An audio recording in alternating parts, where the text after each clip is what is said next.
What's up, ladies and gentlemen? Omni-sensei here with What If I Was Reborn in Bleach as the Strongest Shinigami? Part 4. If you enjoy this type of content, please get Suga Tensho the like button. Subscribe to the channel if you haven't already done so. Remember to check out the original story linked in the description. Without further ado, let's get into the legend of the strongest Shinigami. 行くぜ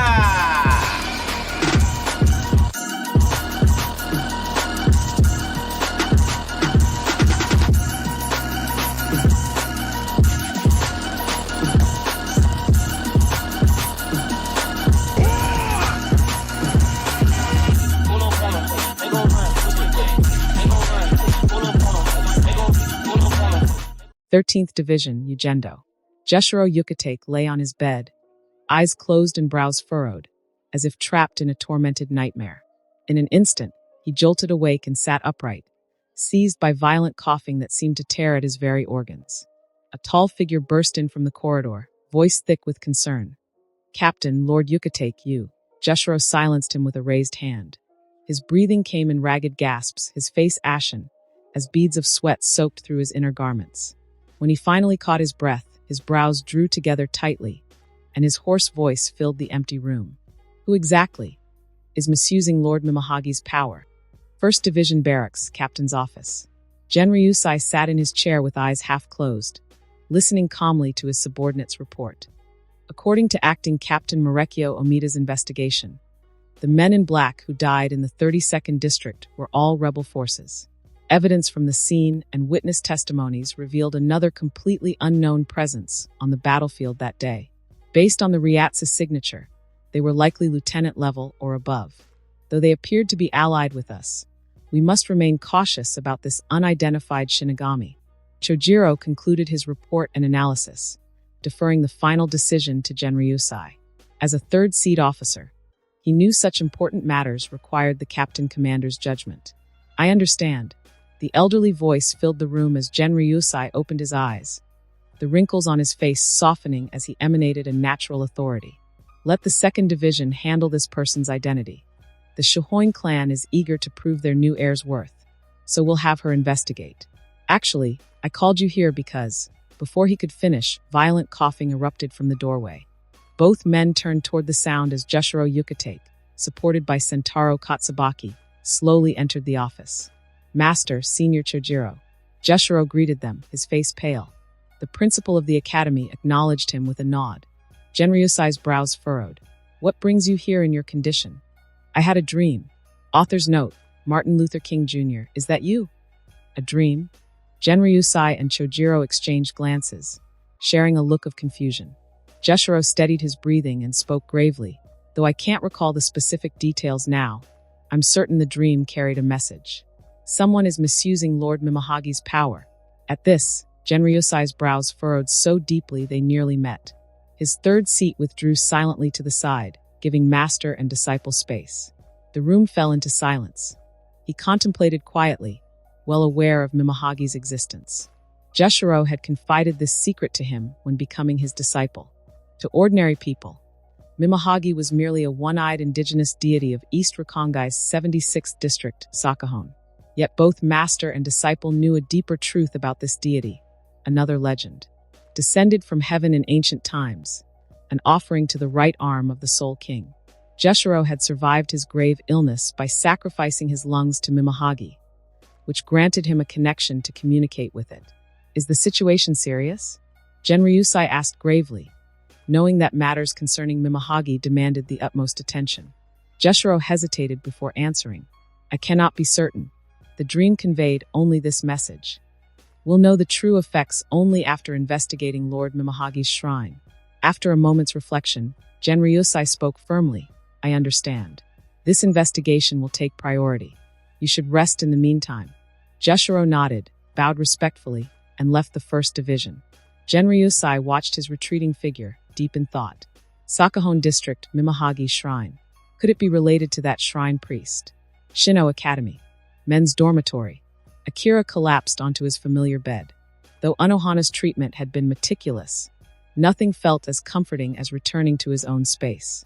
After several days of recovery, He had been officially discharged and cleared to take the upcoming final exams. With the ritual ceremony's failure, Akira had abandoned any hope of passing. Studying seemed pointless now. Instead of wasting time memorizing useless material, he decided to focus on researching unique insight. He had long been intrigued by this exclusive trait, but hadn't found time to explore it until now. This was his chance to fully develop its potential. As for the Kido patterns, Aizen had explained that his spiritual body was saturated and needed time to process before accepting new inscriptions. And with Ryatsu training, balance was essential. A consistent daily practice would suffice.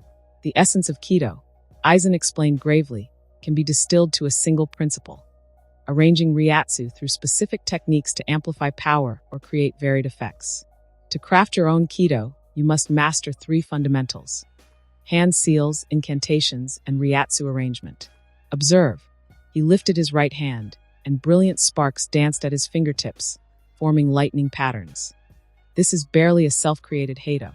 Its destructive force matches only Heido number 1. Understanding dawned in Akira's eyes as he considered this. While he had only missed theory classes, Aizen's exceptional talent had led him to master content years ahead of schedule. His theoretical knowledge surpassed even the Academy's instructors.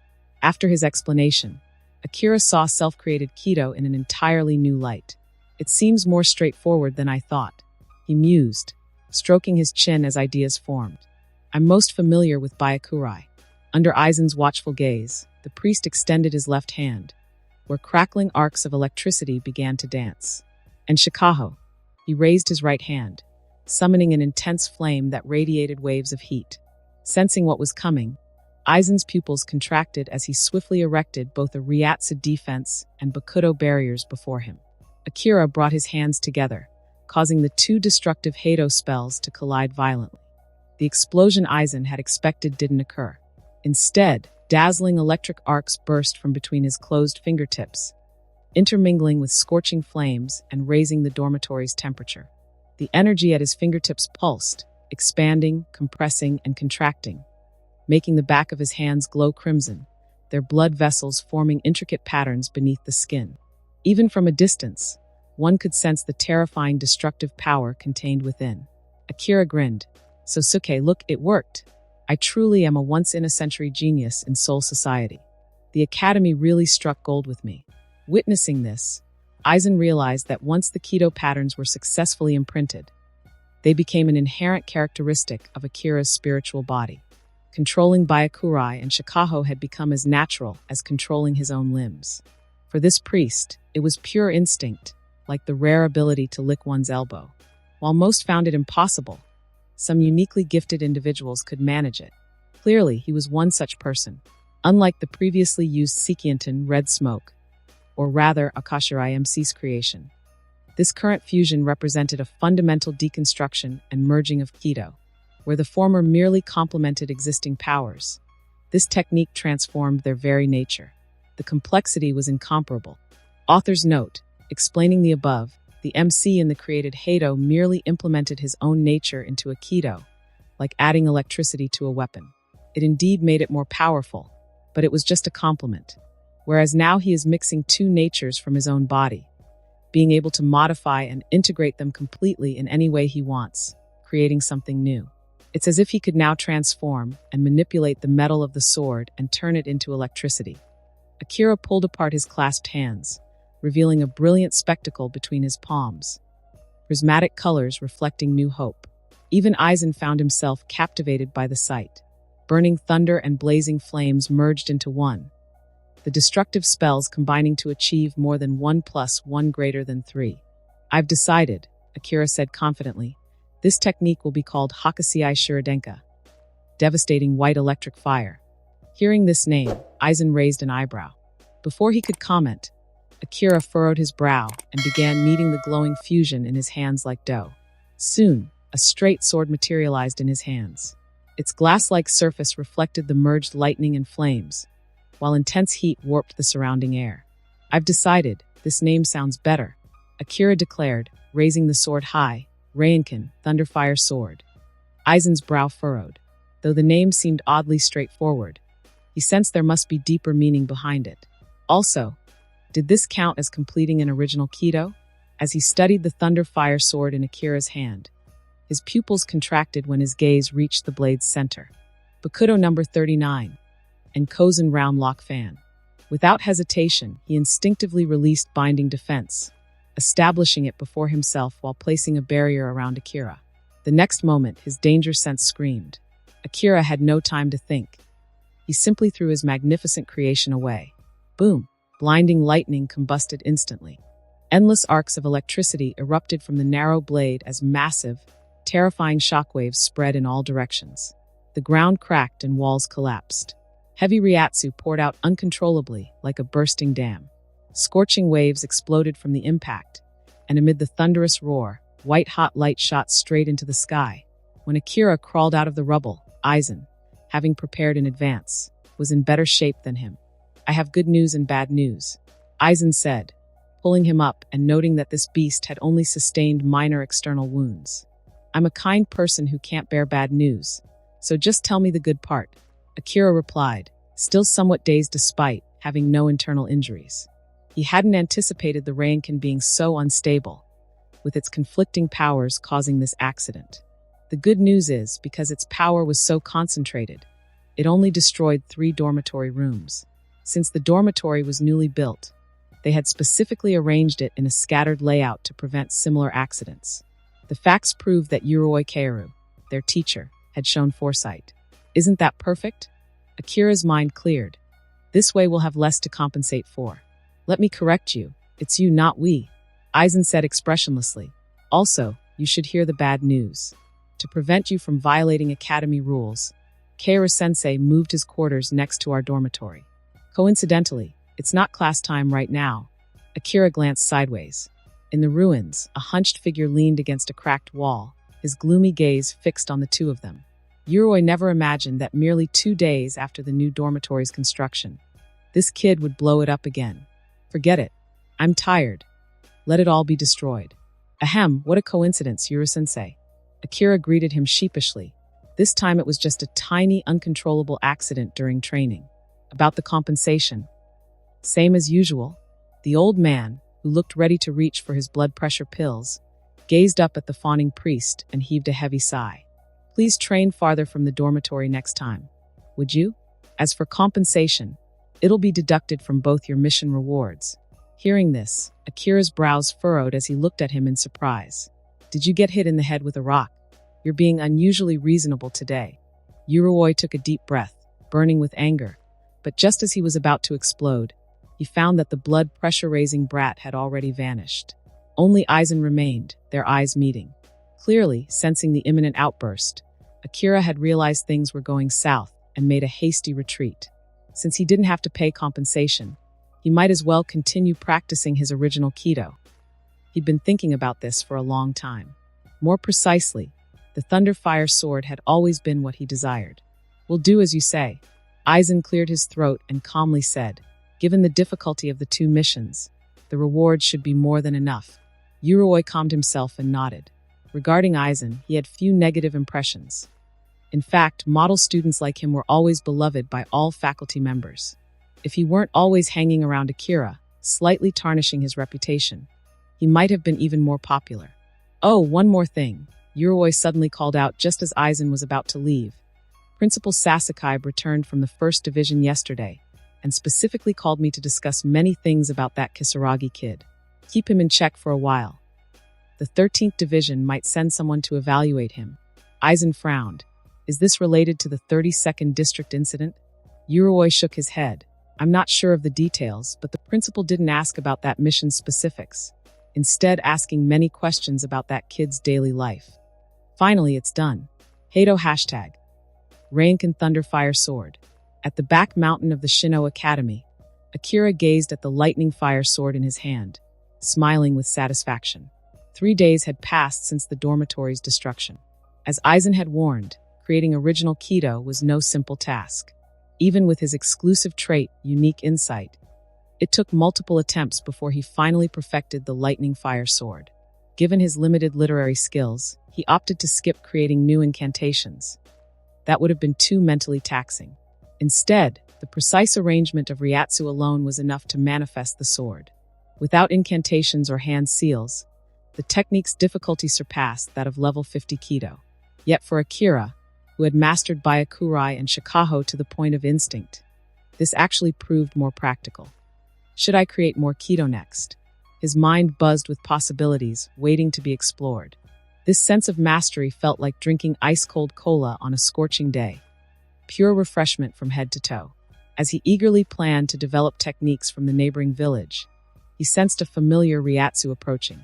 Aizen's eyes flickered with surprise at the finished creation in Akira's hand, though he quickly masked his reaction. Akira, people from the First Division are here. Akira frowned. What of it? Is this about the destroyed dormitory? He wasn't concerned.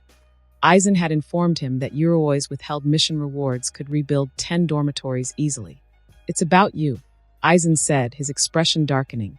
Kaoru-sensei warned me that Principal Sasakai returned from the First Division asking detailed questions about your daily activities. These officers are likely here because of that. Akira's heart lurched as he frantically reviewed his recent actions. The academy cafeteria? No, he hadn't gone exploring there at night for ages.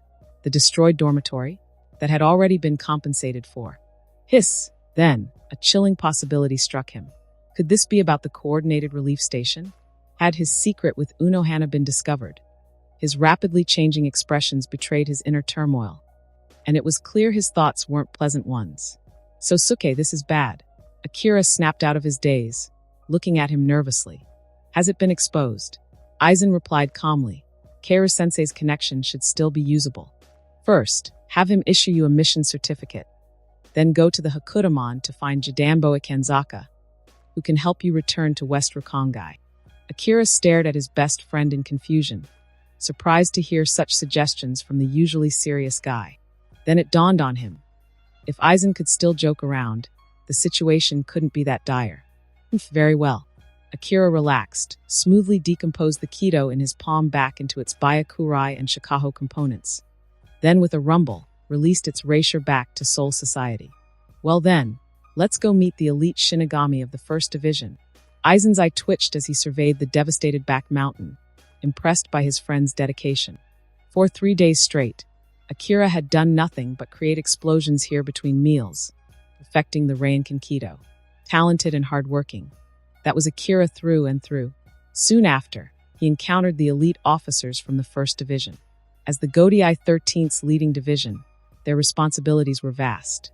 They not only assigned and issued missions, but also held temporary command authority over other divisions. Such prestige meant that any officer accepted into the First Division ranked among the most elite Shinigami, a source of immense pride for its members. Lord Kisaragi, the captain commander, requests your presence at the First Division. Their politeness struck him. There was none of that typical arrogance or bullying often seen in stories. The formal address puzzled him, though. Was this standard protocol for addressing an academy student? Or were First Division officers simply more courteous than most? Oh, all right. Akira gladly agreed. He had long awaited this chance to visit. First Division Barracks. The announcing Shinigami led Akira through the grounds.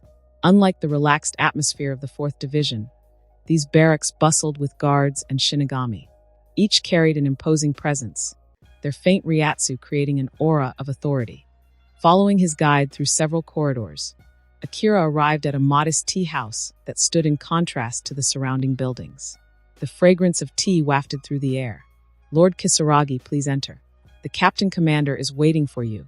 The announcing Shinigami's tone carried deep reverence, as if addressing royalty. Akira pushed down his curiosity, stepped forward, and opened the door. A wave of tea fragrance enveloped him, its soothing aroma dispelling the tension in the air. He paused at the doorway, taking in the scene. Simple paintings and calligraphy adorned the walls. An antique tea table sat horizontally, while nearby, a tea stove gurgled softly, wisps of fragrant steam rising from its spout and lid. By the tea table sat a figure of modest height. His eyes were half closed, his head gleaming, with a white beard that nearly touched the ground and straight white eyebrows that cascaded downward. Though he wasn't wearing a captain's haori, his distinctive appearance left no doubt about his identity. This was Genryusai Shigekuni Yamamoto, Captain Commander of the Godai 13 and Soul Society's strongest Shinigami, for 1,000 years. Akira's heart fluttered with nervousness. As he carefully entered and prepared to bow, a familiar voice reached his ears. Location check-in. Genryosai Yamamoto's private tea house. Obtained Ryatsu level +3. Ryatsu level increased. Currently at level 59. Obtained Zanjutsu level +3.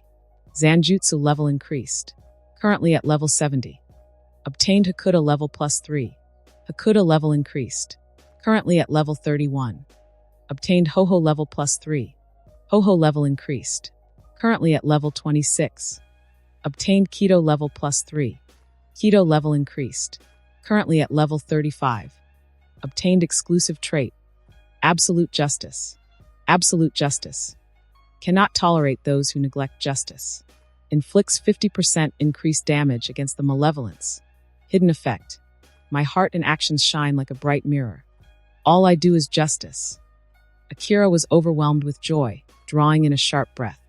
The tea's fragrance filled his mouth, but before he could savor it, an elderly yet commanding voice echoed through the tea house. Akira Kisaragi, do you know your crime? At these words, another sharp intake of breath pierced the silence. I don't know what you're talking about. Akira defiantly showed no intention of admitting to anything, until evidence was presented before him.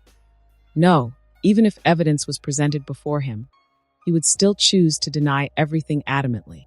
Captain Commander, sir, you can't make accusations without evidence. The room fell into silence. The bubbling tea stove only made the silence more awkward. Taken aback by Akira's reaction, even Genryosai was momentarily stunned, the atmosphere growing thick with tension. After regaining his composure, he realized conventional intimidation tactics wouldn't work on this youngster. His authoritative voice once again filled the tea house.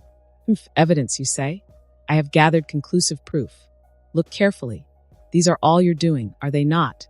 He placed a stack of papers on the tea table, their contents laid out in stark black and white. Akira picked up the papers and read them carefully, wondering what laws he had broken to warrant such a serious response from the Captain Commander. Yet even in this critical moment, he remained unfazed. After all, if it were truly serious, they would have sent the Royal Guard instead of 1st Division officers to summon him. It couldn't be that bad. But as Akira reviewed the evidence, his eyebrows shot up. September 13th, unauthorized exorcism performed on a female student, charging an exorbitant fee of 124 Laotian kips. September 27th, openly selling talismans from the Sakahon Shrine, obtaining illegal profits of considerable amount. October 11th, unauthorized establishment of an altar, performing blessings for students and multiple teachers, communicating with deities to convey people's requests, once again obtaining considerable illegal profits. October 20th, arbitrarily raising talisman prices, disrupting normal market order. November 16th, conducting rituals in the male dormitory without proper authorization, causing significant damage with severe negative impact. November 17th, further increase in talisman prices. November 19th, after reviewing all the evidence, Akira set the documents down on the tea table. Taking a deep breath, he assumed a serious expression and declared solemnly, I protest. This is discrimination against our shrine profession. Genryusai's expression froze. He had noticed the youth's serious demeanor and expected a sophisticated defense. Instead, he got something so straightforward. Protest denied. His voice sharpened. I have final authority in interpreting this evidence. These testimonies were gathered from multiple sources at the Shino Academy. The proof is undeniable. What defense could you possibly offer? Your only path forward is to admit your crimes. Akira was outraged. How could the great Genryusai Shigekuni Yamamoto, Captain Commander of the Godei 13, be so blind to what was right and wrong? And he dares to call himself righteous. The exorcisms helped people, the talismans protected them, and the blessings were all done with good intentions, asking the one-eyed great deity to watch over their future. And that ritual damage? A complete accident. I even paid for the repairs. Akira listed his defenses with unwavering confidence. You paid for repairs using your ill-gotten gains. Genryusai noted. Anything else to say? If not, I'll pronounce your sentence. Your crimes warrant 107 years in the 3rd level of the Central Great Underground Prison. Shugo. Akira froze. At first, he thought the old man was joking, but now he realized this was no jest. Wait a minute. Are you certain about this judgment? Panic crept into his voice as he sensed something amiss, though he couldn't quite place what. You question my authority to pass judgment. Genryusai's imposing presence filled the room as the temperature began to rise, making the air shimmer with heat. That's not it. Akira's eyes suddenly lit up, according to Soul Society's legal codes. Only the Central 46 can sentence someone to the Central Great Underground Prison. A flicker of surprise crossed the old man's face. He hadn't expected a mere first-year student at the Shino Academy, priest or not, to know Soul Society's laws so well. Akira's tension melted away as he exhaled deeply and casually lifted his teacup, draining it in one go. In his earlier unease, he'd failed to notice the 2 tea settings on the table. After all, who serves tea during an interrogation? This couldn't be about punishment. The captain commander clearly wanted something. Tell me, why did you really summon me here? Akira refilled his cup from the bubbling teapot. His casual demeanor, as if he were in his own home, seemed to inexplicably irritate the old man. Something about this young man stirred an unpleasant memory of a certain someone in Genryusai's mind. Actually, after a long moment spent composing himself through practiced meditation, he managed to suppress his annoyance and speak evenly. This concerns the Sakahon Shrine. Akira nodded, having already pieced it together. After all, how could selling a few talismans compare to destroying training grounds and fighting teachers? Besides, since every accusation related to his duties as a shrine priest, Genryusai must want something involving rituals or divine matters. Or rather, it was directly aimed at the object of worship at the Sakahon Shrine, the one-eyed deity Mimahagi. At this thought, Akira's demeanor shifted to one of gravity. As the current priest of the Sakahon Shrine, you should be intimately familiar with everything about it, Genryusai said contemplatively. Do you truly understand the real identity of that one-eyed indigenous deity? Akira's brows furrowed, and after a moment's hesitation, he nodded. There was no point in trying to hide it. Since the ancient commander had brought it up, he must already know the shrine's secrets. Seeing this, Genryusai pressed on, his expression grave. Its power is extraordinary. Those acknowledged by it become, in a sense, exceptional beings themselves. And recently, I learned that someone has been misusing Mimahagi's power. Our investigations suggest that person is you. Akira froze for a moment before a realization dawned on him, and he grinned. I see, so the captain commander has other motives. Future, love, destiny, what kind of? His words cut off abruptly as he quickly shut his mouth, for at that moment, he noticed the Death Star's gleam. This time, it was his own Death Star. I merely wish to remind you not to abuse Mimahagi's power, Genryusai said in a deep, authoritative voice, fixing him with a stern look. Since you know it is the right arm of the Soul King, you should understand Mimahagi's importance to Soul Society and the 3 worlds. Such an existence should not be used carelessly. Akira nodded in agreement. Of course, as a shrine priest, I deeply respect Lord Mimahagi. I just greet him once a day, occasionally ask about the situation at the Sakahon Shrine, stop the souls of the dead, have him help me analyze Jinzen, and inquire about ways to quickly pass final exams. At hearing this, Genryusai's fist clenched automatically. This kid wasn't treating Mimahagi as a true deity at all, who greets their revered deity every single day, and constantly asking about the shrine's situation. Was this a deity or a messenger? What's even more outrageous was that this kid relied on Mimahagi for Jinzen, the most basic Shinigami training, showing absolutely no respect. Even more absurd was that while others might cheat on final exams, he directly consulted a deity. No wonder Jushiro was having nightmares. With such reckless behavior, aren't you afraid of incurring Mimahagi's wrath? Genryusai asked in a deep voice, suppressing the urge to strike this kid. Wrath? Akira looked at the elder in bewilderment. Why would the captain commander have such a strange idea? Genryusai was confused. Akira grinned. I understand your thoughts now. Actually, Lord Mimahagi isn't as aloof as you all think, nor is he arrogant or looking down on others. He's actually very easygoing, just doesn't talk much. He wasn't clear on what exactly the right arm of the Soul King meant. Just as he had said before, many details of this world were unclear to him. But having lived at the Sakahon Shrine for many years, he had figured out Mimahagi's true personality. quiet, easygoing, and believing in the principle of equivalent exchange. Like how he often spread his name around the Sakahone area, spreading his faith throughout the districts of Rakongai. This alone was enough for Mimahagi to unconditionally forgive his seemingly disrespectful behavior. To Akira, he wasn't so much a deity as a friend worth confiding in. After hearing this, Genryusai felt his worldview being somewhat shaken. Long ago, when he learned that the deity enshrined at the Sakahone Shrine was actually the Soul King's right arm, he had been extremely cautious about it. Such thoughts had never crossed his mind before. Befriending the Soul King's right arm? Only someone with extraordinary nerve would dare to ignore such status and communicate as an equal. Genryusai watched the chatting youth, remaining silent as thoughts churned behind his contemplative gaze.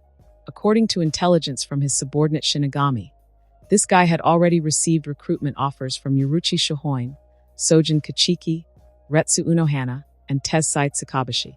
Yet he was still just a first-year student who hadn't even graduated. What kind of charm did this Akira possess? Was it merely natural talent? I understand, Genryusai said, nodding slightly as he reluctantly accepted this difficult revelation. Seeing the elder's obvious hesitation, Akira frowned and set down his empty teacup.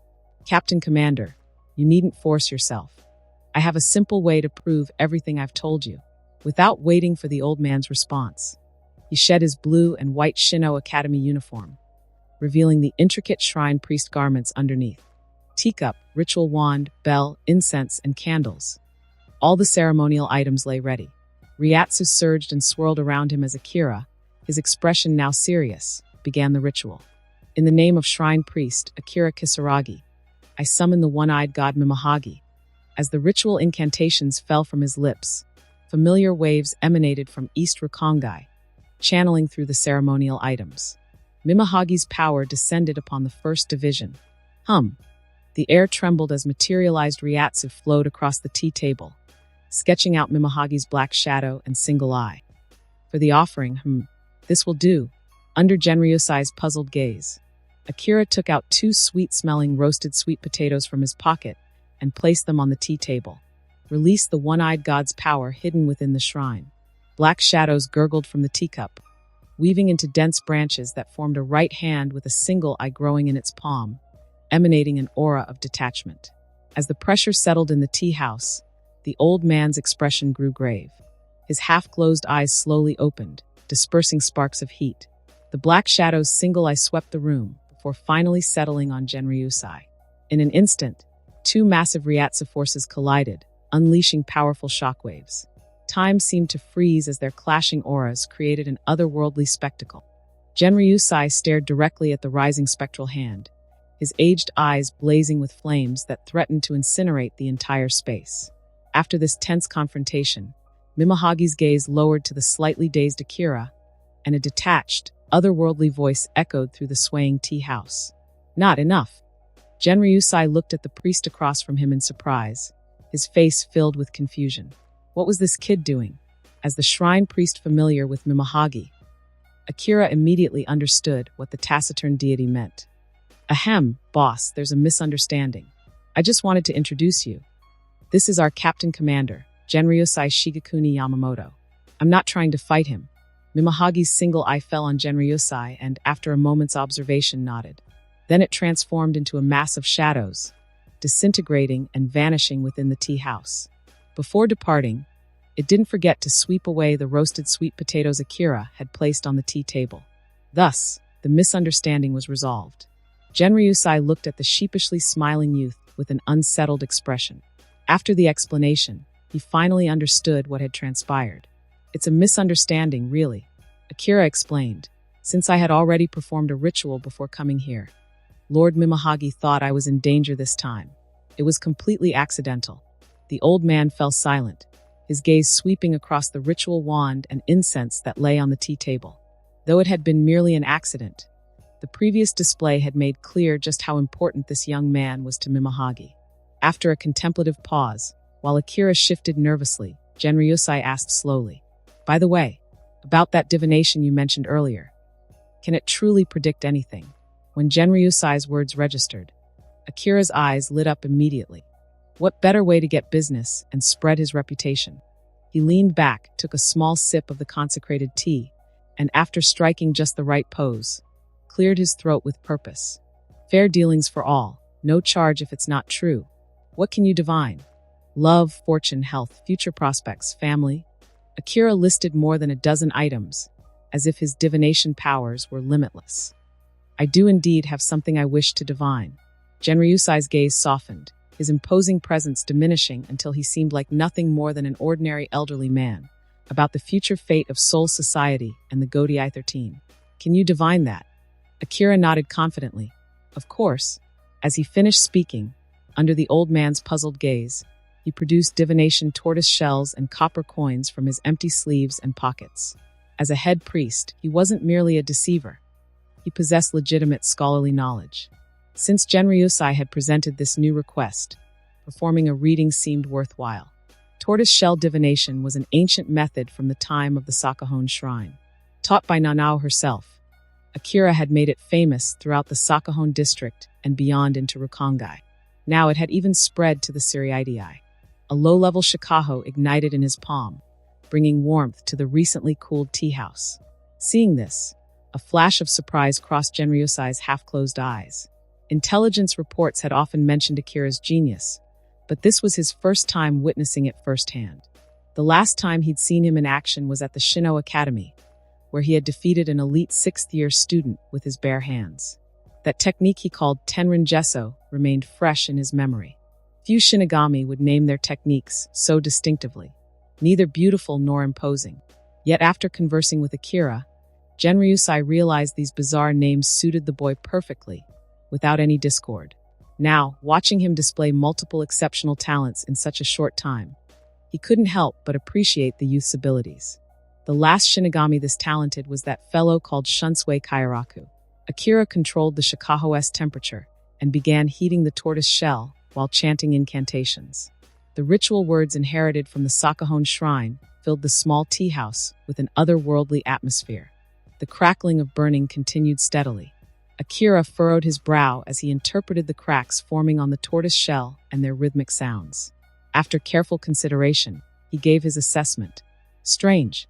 Before the old man could question him, he continued, "In all my years of divination, this is the first time I've encountered such peculiar omens. The past is crystal clear, but the future lies shrouded in thick fog, completely obscured." Genryusai's expression turned puzzled. "What did you see about the past?" "A young man who looks remarkably like you, Captain Commander, with a receding hairline, getting thoroughly thrashed by a massive albino creature.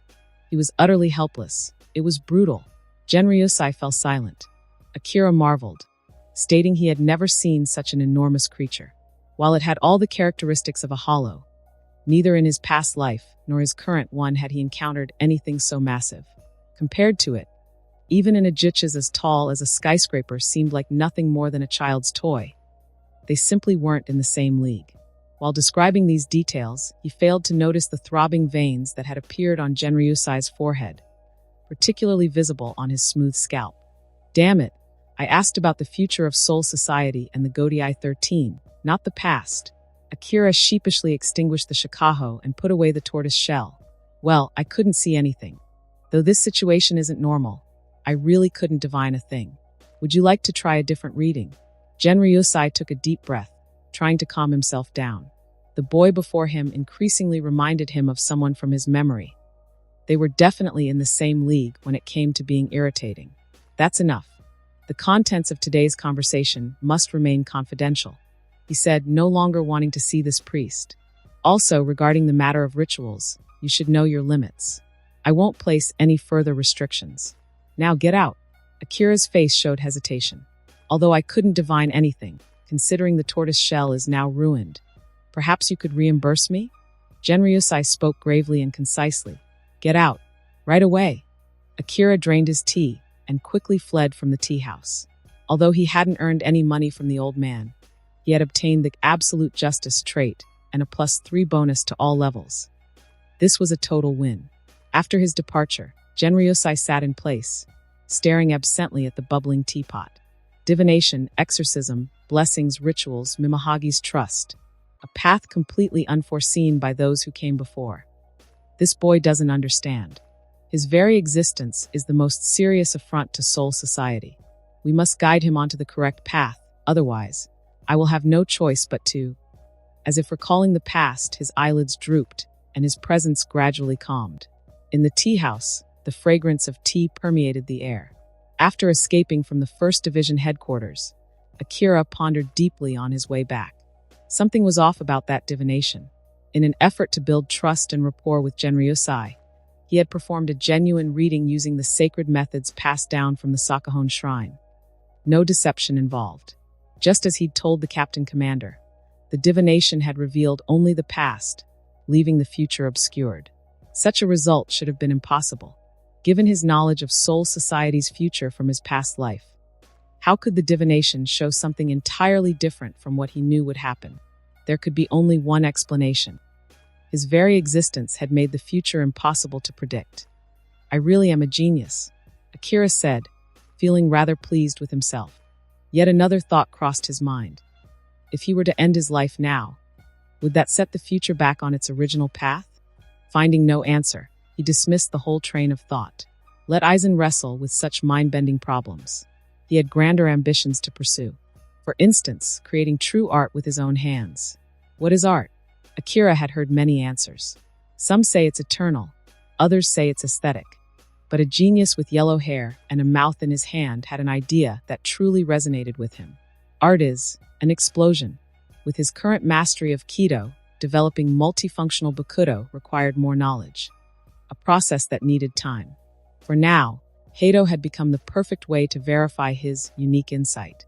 Building on his experience with creating the Reinkin, the sword, Akira began developing new Heido. Heido number 1. Show Thrust Heido number 11. Tsuzuri Raiden Bound Lightning Heido number 12. Fushibai Ambush Flare Heido number 20. Tenkutama Celestial Orb Heido number 26. Shinka Fuin Crimson Seal Heido number 32. Okasen Yellow Fire Flash Heido number 33. Sokatsui Blue Fire crashed down besides Byakurai and Shikaho, which had become second nature to him. These were all the Heido taught at the Shino Academy. Thanks to his natural talent and deep interest, Akira could cast these spells effortlessly. Having chosen the path of artistry, he knew he needed to master its fundamentals. Above all else, destructive power was key. Looking at Kido's nature, Sokatsui and Okasen share the closest similarities. When used together through dual incantation, their power multiplies. Perhaps their incantations could be deconstructed and merged to create entirely new Kido. He attempted to merge the two spells. He not only rearranged the Ryatsu patterns, but also revised the incantations and hand signs to align with his previous theories. Ye Lord, Mask of Flesh and Bone, all things in nature, burn and incinerate. Heido hashtag. Aokasen Blue Fire Flash. Intense blue flames erupted from his palm, surging toward the small mountain ahead. The explosion thundered, its shockwave rippling outward as fierce winds howled through the air. When the dust settled, Akira frowned at the scorched scene. The power fell short of his expectations. Even weaker than a fully chanted Sokatsui. The only difference was that it inherited Okasen's precision, manifesting as a focused blue beam rather than a widespread explosion. Creating new Kido proved more challenging than anticipated. Despite multiple attempts, success remained elusive. With no other options, Akira shifted his approach, attempting to create entirely new Heido using basic hand signs and incantations. Another series of attempts followed. This isn't working. He frowned deeply, setting the idea aside for now. Despite his maxed-out talent, his current knowledge and skill level made creating entirely new Kido too ambitious. The Soul Society had existed for 1,000,000 years. Even accounting for the first few 100,000 years of development, countless geniuses had come and gone in recent millennia. Yet Kido had only evolved to include 200 or 300 spells. A testament to how challenging innovation truly was. Not bad at all.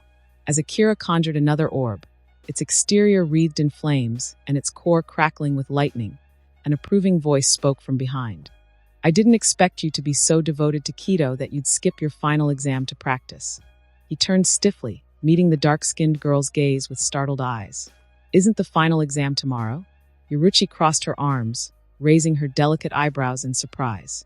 If I recall correctly, it was yesterday and today. TCH, Without another word, Akira turned to leave. Though passing was impossible now, failing would still be better than not showing up at all. Shino Academy was pleasant enough, but he couldn't remain there forever. It's too late now, Yoruchi said. The exam finished 10 minutes ago. I just came from the hall. Hearing this, Akira's face fell. He could already imagine Yurui's thunderous rage.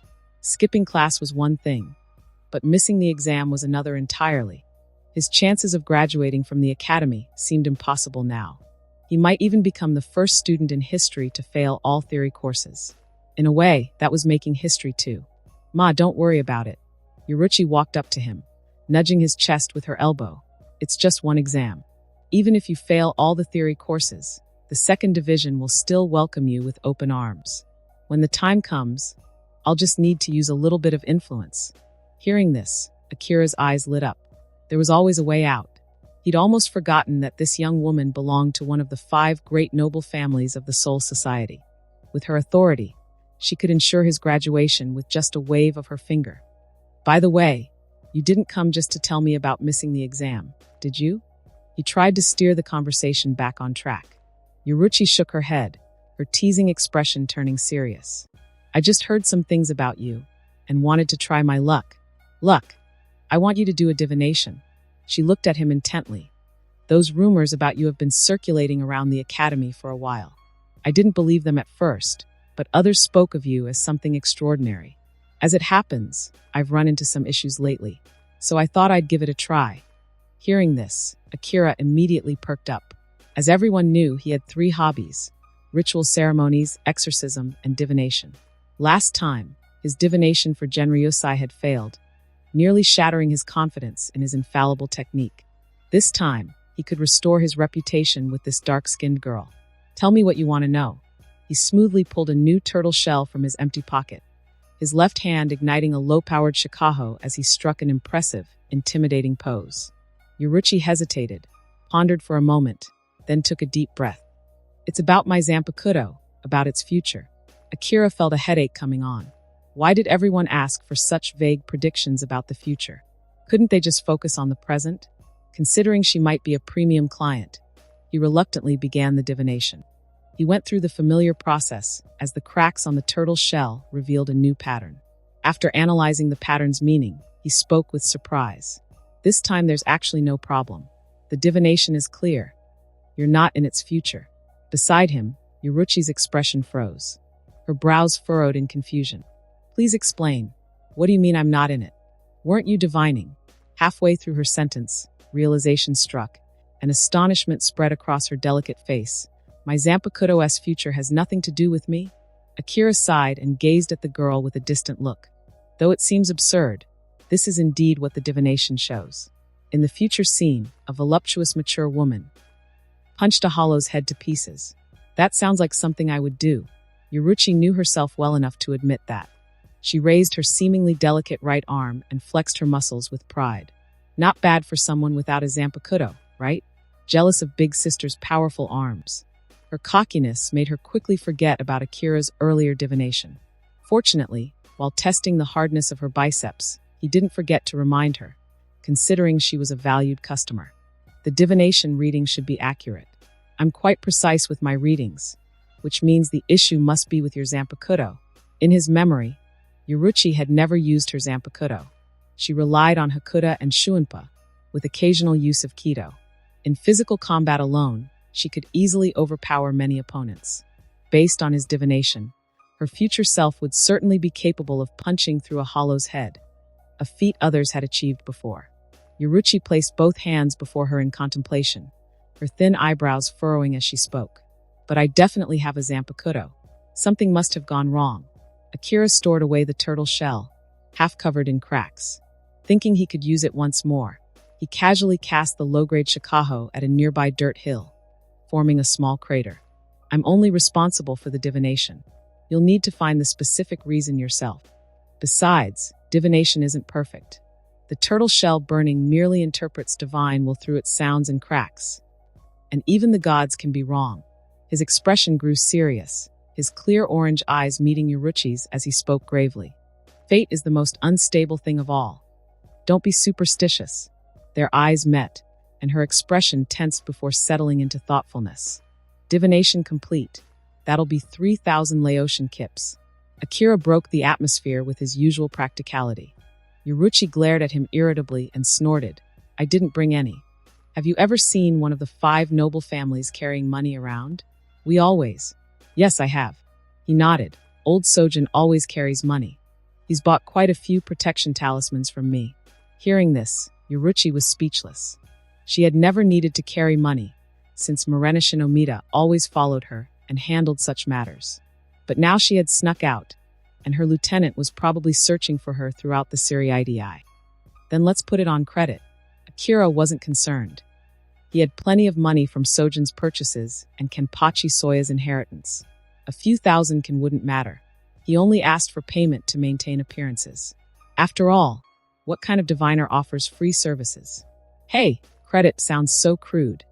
It would tarnish the Shohoin family name if word got out. Yuruchi shook her head, her eyes gleaming mischievously as a cunning smile spread across her delicate face. Why don't you come with me to the Shohoin estate? I'll pay you 10 times the amount.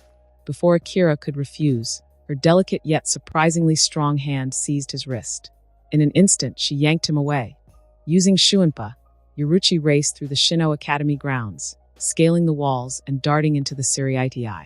Akira wanted to protest, but found himself speechless in the face of her determination. Besides, this was the Shohoin estate, one of the most important places in Seoul society. It would likely meet the conditions for a location check-in. Shortly after they left, a figure in blue and white carrying a food box appeared on the back mountain of the Shino Academy. Aizen looked around, and noticing his friend's Ryatsu had completely vanished, his brows furrowed. Has he been kidnapped by someone? 2 figures materialized before a magnificent mansion that exuded luxury. A plaque with gilt lettering adorned the vermilion main gate. Shohoin Akira studied the nearby pillars, each carved with a regular hexagonal family crest, their grandeur and antiquity speaking to centuries of noble heritage. The guard Shinigami barely reacted to Yuruchi's appearance. For them, this was routine. After exchanging casual greetings, she led him into the estate. As they walked through the spacious corridor, they encountered Morena Shinomita, the Shino Academy's Hakuta instructor. Anxiety was etched across his broad face. As the 2 ND division's acting captain and future vice captain assigned to assist Yuruchi Shohoin, he had lost track of her yet again. Though not the first such incident, each occurrence deepened his shame. A few more lapses, and resignation might become inevitable. Contemplating his son's inadequacies only darkened his mood further. In truth, he was the Omita family's most competent member. If anyone else were tasked with assisting Yuruchi, their entire family might face demotion to the Rakongai, or worse, the Dongai. Lady Yuruchi, I'm relieved to see you safe.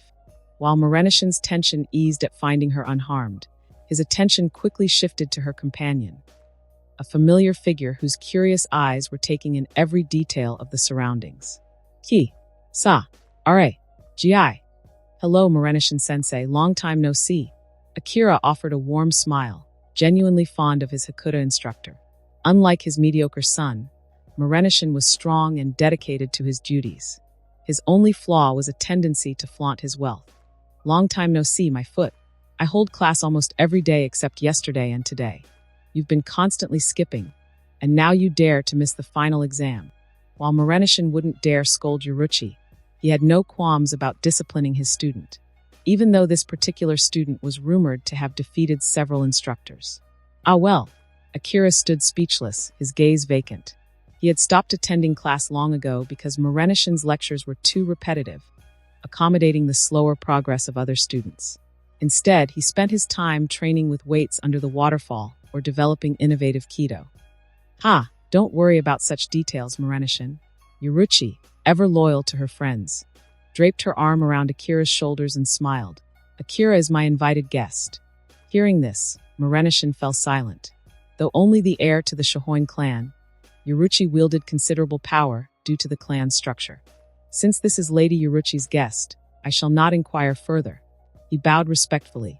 Now that you've returned, please remember the previous matter. The clan elders have been asking about it frequently. Yuruchi's cheerful expression clouded over with irritation, and she waved her hand dismissively. I know.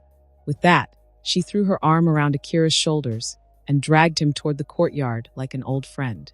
Watching their retreating figures, Morenishion's eyes flickered with worry as he muttered under his breath. "This is a crucial time, Lady Yuruchi.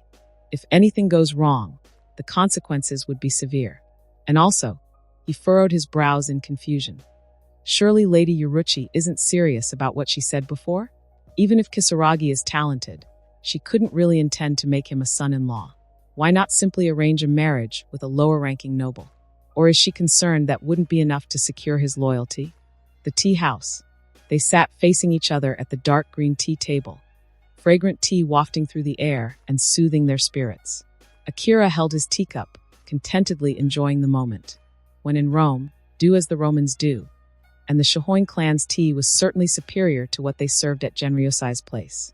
"Actually, I asked you here because I need your help with something," Yuruchi said, getting straight to the point. "Is it about your Zanpakuto?" He set down his teacup, nodded with satisfaction, and looked up at the girl across from him. "How did you know?" Yuruchi asked, surprised. "Just by reading your expressions." Akira smirked. "The answer is written all over your face." The previous 2 times he'd met her, the dark-skinned girl's face had always beamed with joy. This time, her eyes were filled with worry.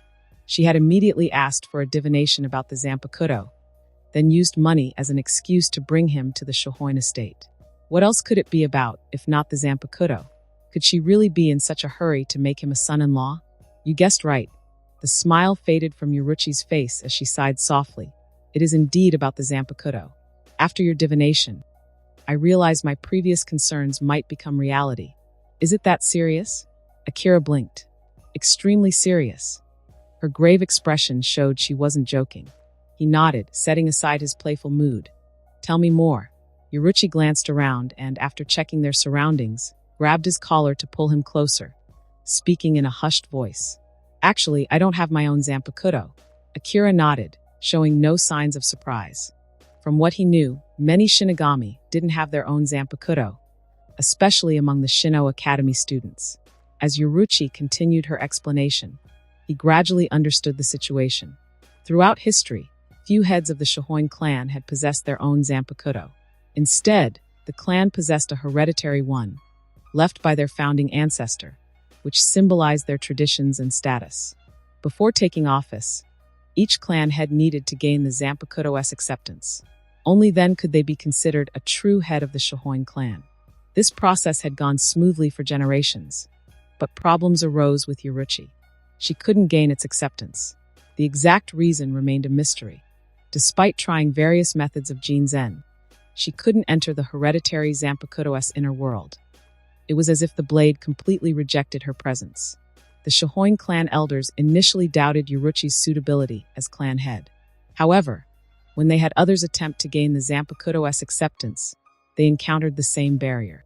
The hereditary Zanpakuto had sealed itself away. No one could communicate with it, much less gain its acceptance. This crisis sent the Shohoin clan into a panic. They frantically gathered every known Jinzen technique from across Seoul society and collected all available information about Zanpakuto, even consulting the Shinigami Research Institute.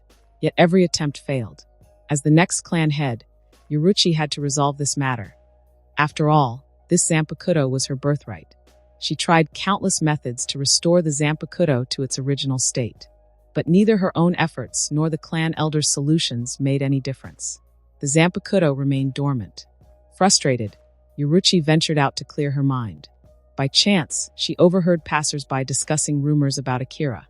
Following her instincts, she sought him out and requested a divination for the Zanpakuto.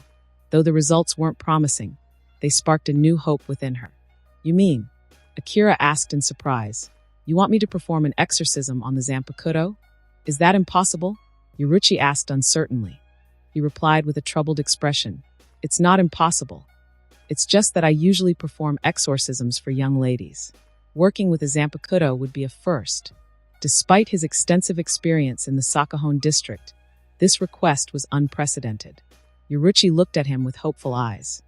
"We can try, right? Even if the chances are low, it's not completely impossible, right?" Akira fell into deep thought. His hesitation wasn't from unwillingness, but rather from considering which method would work best. He had previously managed to communicate with his own Zanpakuto through ritual methods. Though the results weren't conclusive, it marked a promising start. Perhaps, he reasoned, these methods meant for gods and humans could indeed work on Zanpakuto. Let's give it a try, he said decisively. Yoruchi's eyes lit up with delight. Why wait? Let's do it today now. Without hesitation, she grabbed his hand and led him out of the tea room, guiding them through winding corridors deep into the Shohoin estate. Their familiar interaction drew curious glances from onlookers. Once they had passed, whispers began to spread. Since when did Lady Yoruchi have such an intimate male friend? They soon arrived at an ancient building. Immediately, a heavy presence washed over them, like a mountain pressing down on their hearts. The Shohoin family shrine. With its blue bricks and dark tiles, upturned eaves and corners, the ancient building stood in the intersecting sunlight. A faint dust surrounded its edges, exuding an air of mystery. This is where we keep the family's Zanpakuto, Yoruchi explained. No one can remove it from the shrine without first gaining its acceptance. Along both sides of the shrine's corridor stood several Shinigami, completely shrouded in black clothing. Their presence was so well suppressed that if Yoruchi hadn't mentioned them, Akira wouldn't have noticed them at all. There wasn't even the slightest trace of Ryatsu. Stop looking around. This is a secret technique of the Onmitsukido. Once you join the second division, I'll teach it to you personally. Yoruchi grabbed his hand and strode casually toward the shrine. You're that certain I'll join second division? Akira asked, puzzled. Captain Unohana made quite a generous offer. Yoruchi turned to look at him with disdain. I don't know about others, but judging by your standards, the conditions I'm offering are something you simply can't refuse. After several interactions, she had figured him out. He was easy to understand with the right approach. Like giving honey to a bear, this lecherous priest could be managed with the right incentives. Women. This was how the Shohoin family had handled relationships and social affairs. Lady Yoruchi. At the entrance, the guard Shinigami bowed respectfully. I'm bringing a friend in to resolve the Zanpakuto issue. Yoruchi waved her hand and, to Akira's surprise, simply walked in without ceremony. There wasn't even a second round of questioning. Say, is guarding the Shohoin family shrine always this relaxed? He asked curiously. I feel like I could do this job too. She explained with a smile. Actually, it's because there have been so many visitors to the shrine lately. Not just you, but Captain Commander Yamamoto, Captain Yukatake, Captain Unohana. They've all been invited to help resolve the Zanpakuto issue. So that's how it was. Akira understood. They'd gotten used to it due to the frequent visits. The two entered the shrine's interior smoothly. To Akira's surprise, the overall structure resembled the Sakahon shrine, except for a Zanpakuto embedded in a craggy rock at the center. Memorial tablets of successive Shohoin family heads lined both sides of the Zanpakuto. He counted, 21 in total. Since Yoruchi would be the 22nd head of the Shohoin family, it appeared all previous family heads had passed away. No wonder the family elders were anxious. With the current turmoil among Seoul society nobility, the Shohoin family risked being absorbed or supplanted by hostile forces if they delayed selecting a new head. I almost forgot to ask, do you need anything prepared for this exorcism? Yoruchi turned and asked. The Ayase family priests usually use incense, ritual wands, shrines, sacred stones, and other items during ceremonies. I can have them prepared if needed. Akira waved his hand. No need. I'm different from those second-rate priests. However, I will need your assistance. From his empty sleeve, he produced a complete set of shrine priest's garments, followed by ritual wands, incense, cinnabar, brushes, and an altar table. Beside him, Yoruchi stared in disbelief. She moved closer, her delicate hands patting his body, searching for some hidden dimensional space. She found nothing. Where do you hide all these things? Trade secret. Akira replied without looking up as he searched through his system space for items from his last check-in. Found it. To Yoruchi's astonishment, he pulled from his chest pocket a brand new shrine maiden outfit. The cat was shocked. Yoruchi couldn't comprehend it. Carrying ritual implements was one thing, but why would a respected shrine priest carry a shrine maiden outfit? Here, put it on. Akira handed the outfit to the stunned girl. Seeing no response, he simply stuffed it into her arms and began changing into his priest's garments. Though he was now quite familiar with Mimahagi, the proper procedures still had to be followed. Besides, This exorcism ritual might prove more complex than expected. Upon entering this shrine, he could clearly sense the oppressive atmosphere, with the erasure in the air reduced to their lowest activity, as if suppressed by some force. Watching Akira act so casually, Yoruchi's face filled with conflict.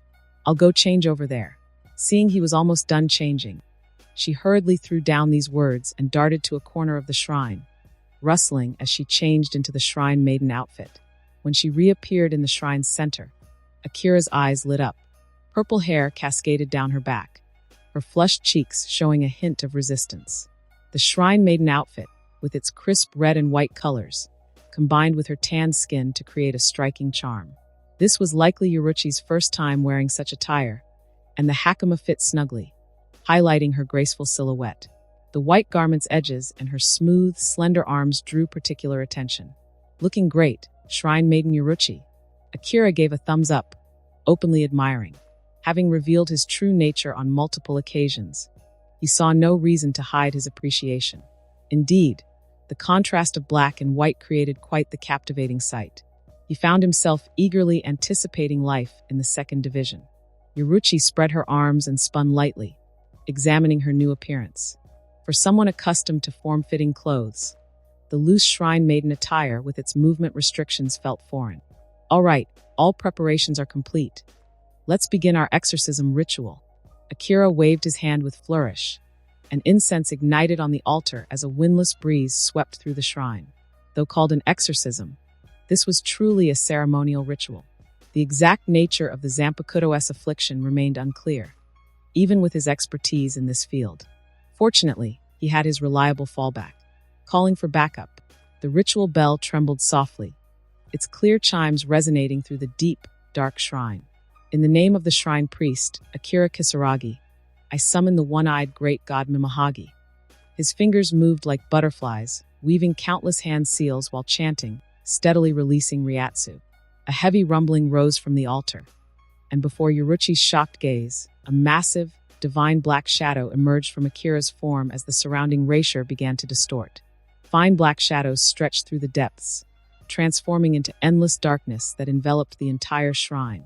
The Shihoin family ancestral hall. The guard Shinigami stared in shock at the scene unfolding before them, scarcely believing their eyes. Deep shadows crept from every gap in the doors, windows, and walls, writhing like living creatures as they rapidly consumed the majestic ancient building. In an instant, the ancestral hall, which had stood unwavering for countless years, vanished completely, leaving only heavy shadows in its place. "This is terrible. An enemy invasion? Quick, notify the family elders. Gather the Onmitsukido, summon the K-gun, punishment force." The usually stoic guard Shinigami lost all composure. Alarms blared and wooden clappers resounded throughout the Shihoin estate. Morenishin arrived immediately and froze at the sight before him. This strictly guarded forbidden area had been completely overtaken by an unknown force, and Lady Yoruchi was still inside. Wait, he suddenly came to his senses. He remembered that moments ago, Yoruchi had brought Akira to visit the Shihoin estate.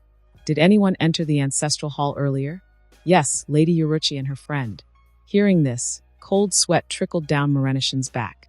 Just as I thought, wherever that guy shows up, there's bound to be trouble. The urgent matter now was to determine what these shadows were. As countless members of the Onmitsukido appeared around the ancestral hall. Inside the building, Yoruchi stared in shock at the enormous shadow looming above Akira, a scene that defied comprehension. She had dismissed the rumors as mere gossip, treating this exorcism as a long shot. Yet now she realized those rumors hadn't been exaggerated. They had understated the truth. Incomprehensible. For this ritual offering, Akira narrowed his eyes, carefully searching through his system space. Given the gravity of this task, he knew offering something worthwhile would show proper respect for Mimahagi's efforts. Let's see what he has in his collection. Siriidi communication-bound volumes, Konpito candy, tofu dishes, grilled fish, dried persimmons, dog chew toys. Kama Sutra. Catch 22. PD **** autobiography. Aizen's calligraphy works. This will do. Akira's gaze brightened as he made his choice. Yoruchi's eyes widened as she watched him reach into his pocket, trying to discern exactly how he was producing these items. Unfortunately, despite her keen observation, the mystery eluded her. In the blink of an eye, Akira placed a bottle of sake on the offering table. The faint aroma of alcohol cut through the heavy atmosphere. The shadow coalesced into a massive right hand, its single dispassionate eye fixed not on the priest, but on the family's inherited Zanpakuto at the head of the ancestral hall. After a moment of silence, the single eye lowered to regard the expectant shrine maiden. "Boss, here's the situation." Akira explained Yuruchi's request. Mimahagi contemplated silently, its indifferent eye moving between the two people and the Zanpakuto before nodding. Acceptable, though characteristically terse, these words unleashed an enormous reiatsu that crashed through the ancestral hall like a tidal wave. The next moment, an overwhelming pressure descended upon them. Before either could react, the powerful force pulled at their consciousness, making their vision blur. When Akira regained consciousness, the scene before him had transformed completely. A desolate wasteland stretched before his eyes, with gray clouds hanging low enough to touch. Lightning dragons prowled within the clouds, their presence radiating a terrifying aura. In the wasteland's center crouched a massive creature, its body wreathed in golden lightning. Its fur seemed made of thunder itself, constantly flashing with blinding brilliance. Even from this great distance, he could feel its overwhelming pressure and pure destructive energy. Is this the evil within the Zanpakuto? Akira rolled up his sleeves and felt at his waist, finding nothing. Where's my sword? If I'm not mistaken, this is the Zanpakuto's inner world, Yuruchi said, watching the agitated lightning beast in the distance. A slight tension visible in her golden pupils. That creature ahead must be the Zanpakuto's materialized form. Your ritual brought us here. Akira turned to the shrine maiden beside him, spreading his hands helplessly. So what do we do now? He had expected Mimahagi would either solve the problem or give up, not throw the solution right before them. Unfortunately, this wasn't his Zanpakuto. If it were, he would have many ways to resolve this. Since I am the next head of the Shohoin family, Yuruchi declared, her gaze hardening with determination, I'll be the one to gain its acknowledgement. She tore off her restrictive sleeves and removed most of her hakama, revealing her lithe form and taut legs. Akira, stay back. Leave this to me. Shuinpa flashed steps. With those words, Yuruchi vanished in a flash of Shuinpa, charging straight toward the lightning beast at the wasteland's center. The sudden surge of reiatsu roused the beast from its slumber. Its massive maw opened with a thunderous roar. Lightning exploded through the air. With fierce determination, Yuruchi wrapped Riryoku around her legs and swung them through the crackling air toward the beast's head. Boom! Thunder erupted as claws met legs, the violent impact sending ripples in all directions. The air tore like paper, crackling with each strike. Yuruchi's true power manifested in this moment. Heavy reiatsu enveloping her form as electricity flowed freely around her body. As the Shohoin family's designated next head and future captain of the 2nd Division, her talent far surpassed ordinary geniuses.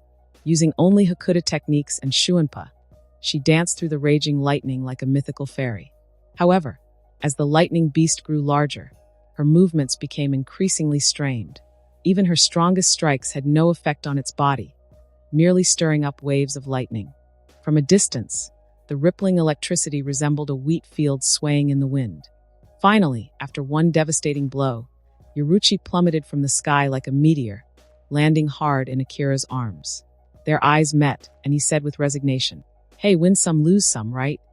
In the distance, the lightning beast unleashed a triumphant roar, mocking its defeated challenger. Yuruchi's fury ignited. "Let's take it on together and kill it."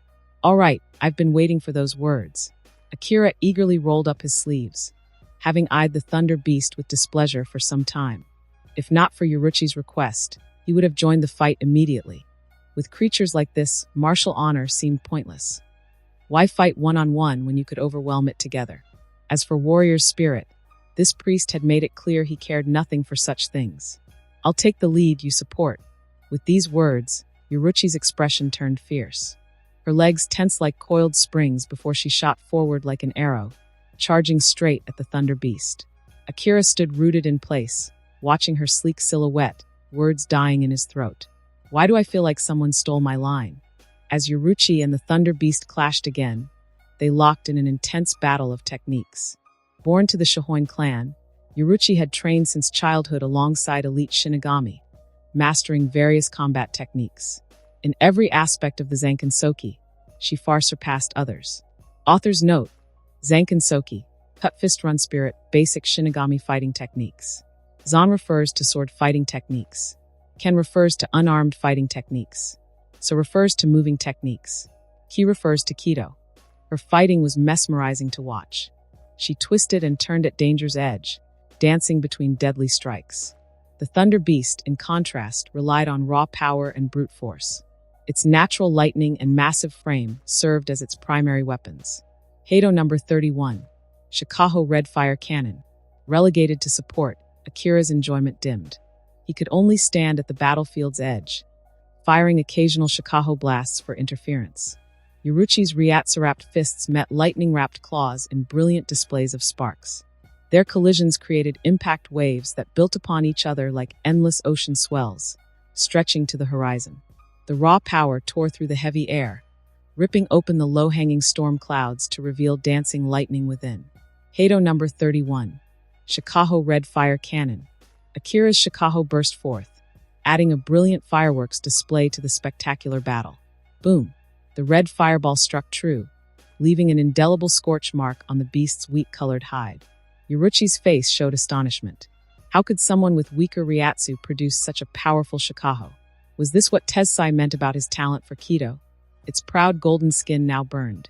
The Thunder Beast unleashed a furious roar and power far beyond what it had shown before.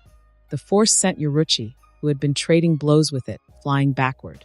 Akira calculated her trajectory perfectly, opening his arms to catch her in a princess carry. "Young lady, shall we continue?"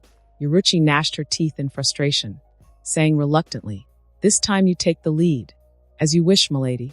After gently setting down the girl in his arms, Akira faced the roaring, charging Thunder Beast as burning fighting spirit blazed in his eyes. He had wanted to find someone to test his strength against for a long time now, but there were few in the Shino Academy who could truly go all out with him, and he couldn't beat Aizen. Mere practice matches couldn't ignite the warrior's fire within him. Only at the precipice between life and death could one grasp battle's true essence. Yuruchi watched in confusion. She struggled to comprehend how the youth before her transformed so completely in battle. He had seemed so carefree moments ago. Wait, why was his mouth curling into that unsettling smile? A sense of foreboding gripped her heart. Shuinpa flashed steps before she could move to stop him. His figure vanished, only to reappear directly before the Thunder Beast. Though he stood merely at human height, dwarfed by the mountain-like creature, their auras matched in intensity. The Thunder Beast grew alert, wariness flickering in its eyes. Heido number 33. Sokatsui Blue Fire crashed down. Wild laughter mingled with Kido incantations as an extraordinary scene unfolded. Blue flames ignited the air, turning the battlefield white-hot.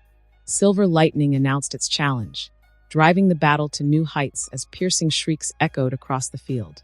Heido number 11. Tsuzuri Raiden Bound Lightning. Heido number 14. Tetsukiri Ha Iron Cutting Blade.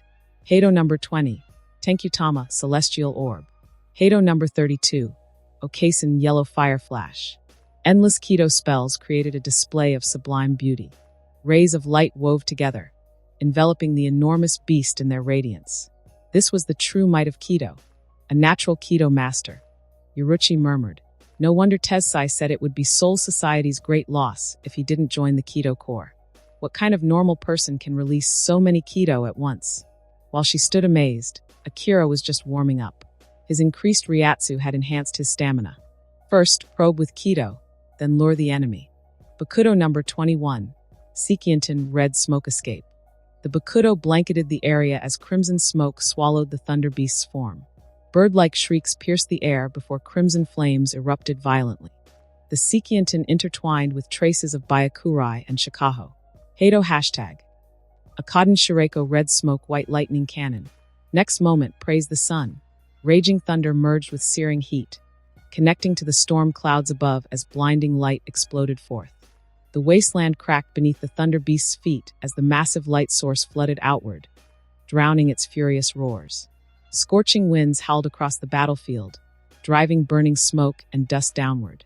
The ground trembled as dust particles swirled in a massive whirlwind, blasting outward in all directions beneath the thunder's roar.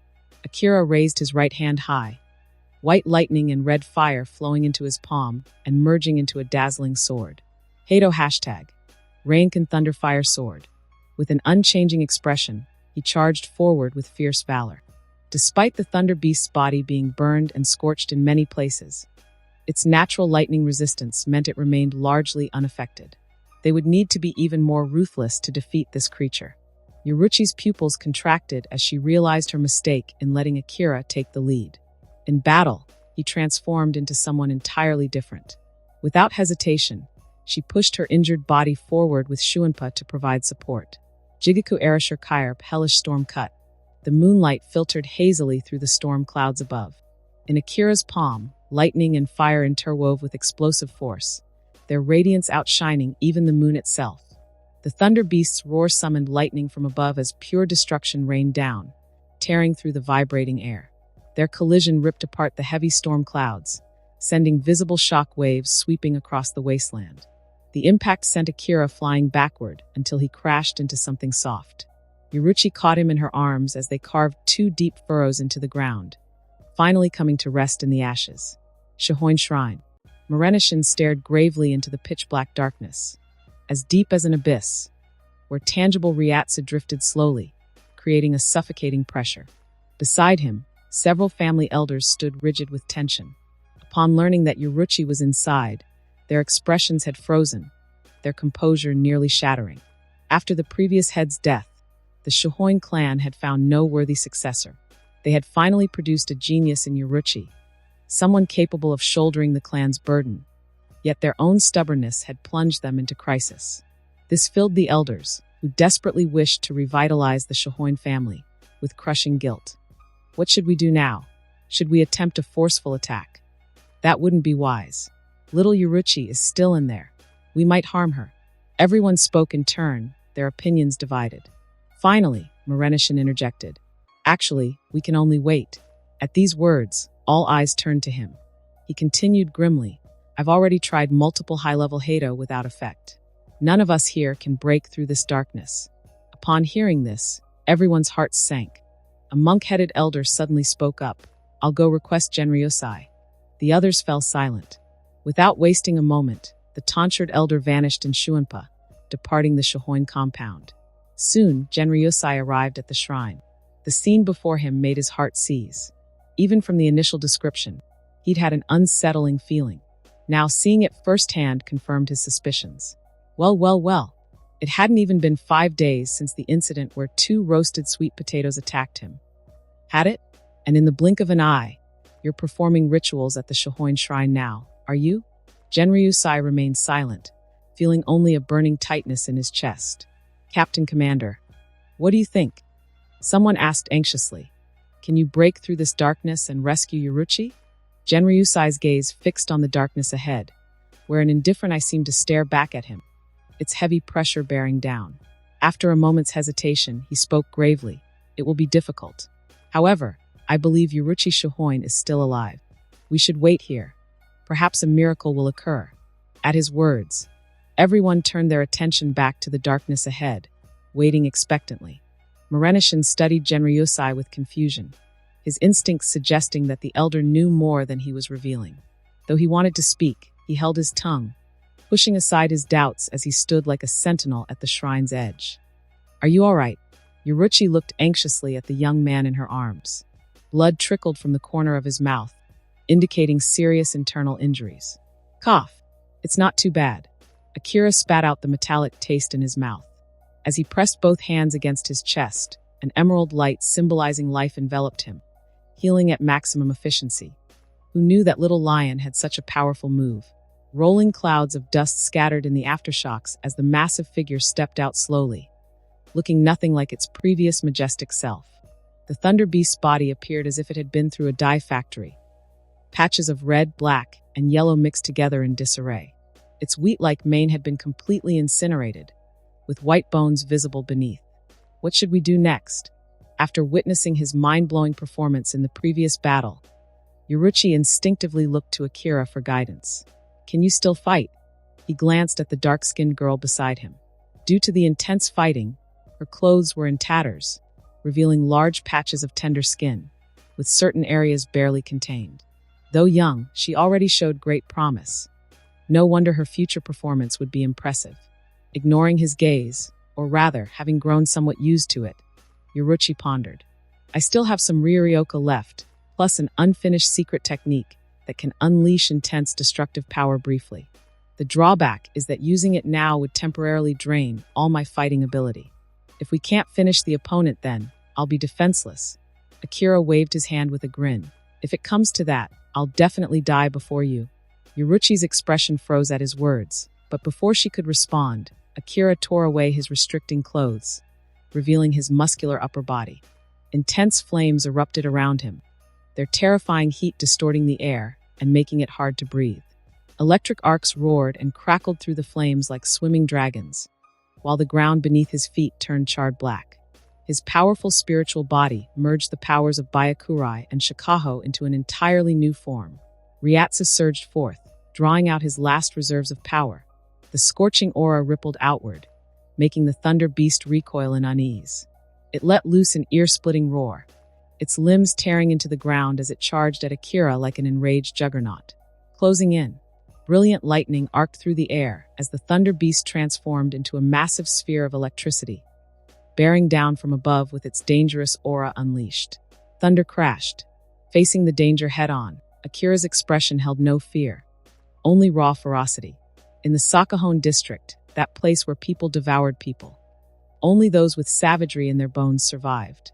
His body coiled like a drawn bowstring, his low voice resonating as he pushed his extraordinary spiritual body to its absolute limits. Abandoning the death sword style, he chose instead to unleash the most devastating punch in his arsenal. Electric arcs danced around him as his body exploded into motion. Flames converged on his fist, sending shockwaves rippling outward in concentric circles. Tenrin Ryusei, Celestial Meteor Fist. When giant claw met fist, the combatants, so drastically different in size, were engulfed in overwhelming force. Scorching energy erupted from the ground, tearing through the air and the dark clouds above. Vast stretches of wasteland burned to ash as heat waves exploded outward, making the earth itself tremble. Before Yoruchi's astonished eyes, the figure wreathed in flames and lightning unleashed unprecedented power, hurling the Thunder Beast, many times his size, through the air, like bamboo split asunder. Boom! The Thunder Beast crashed into the wasteland, sending dust clouds billowing skyward. Akira, utterly spent, stumbled and sat down. He turned to the shocked girl behind him with a smirk. Silly cat, why are you just standing there? Hurry up, it's wounded. Time for you to finish it. Without hesitation, the clothing on her back and shoulders burst open as her remaining Ryatsu transformed into concentrated Keto power. Pseudo Shunkob Pseudo Flash War Cry, her tan skin flushed with a rosy hue from her inexperience, lending her an ethereal allure. Like a cheetah, her athletic figure launched into the rolling clouds of dust. Yoruchi raised her right leg high and brought it down like a battle axe, striking the wounded Thunder Beast's head directly. Boom! Shock waves rippled outward, tearing through air and dust, unleashing a fierce windstorm. Her Ryatsu crashed down in waves, creating layered aftershocks. The ground split into a web of fissures that spread across the battlefield. The Thunder Beast crumpled, its limbs giving way. Electrical arcs surged chaotically across its failing body as it let out one final wail, dissipating amid bursts of thunder and blinding light. Annihilation. Yoruchi collapsed to the ground, staring in bewilderment at the destroyed Thunder Beast before her. Did I do this? No. Akira was the real hero of this battle.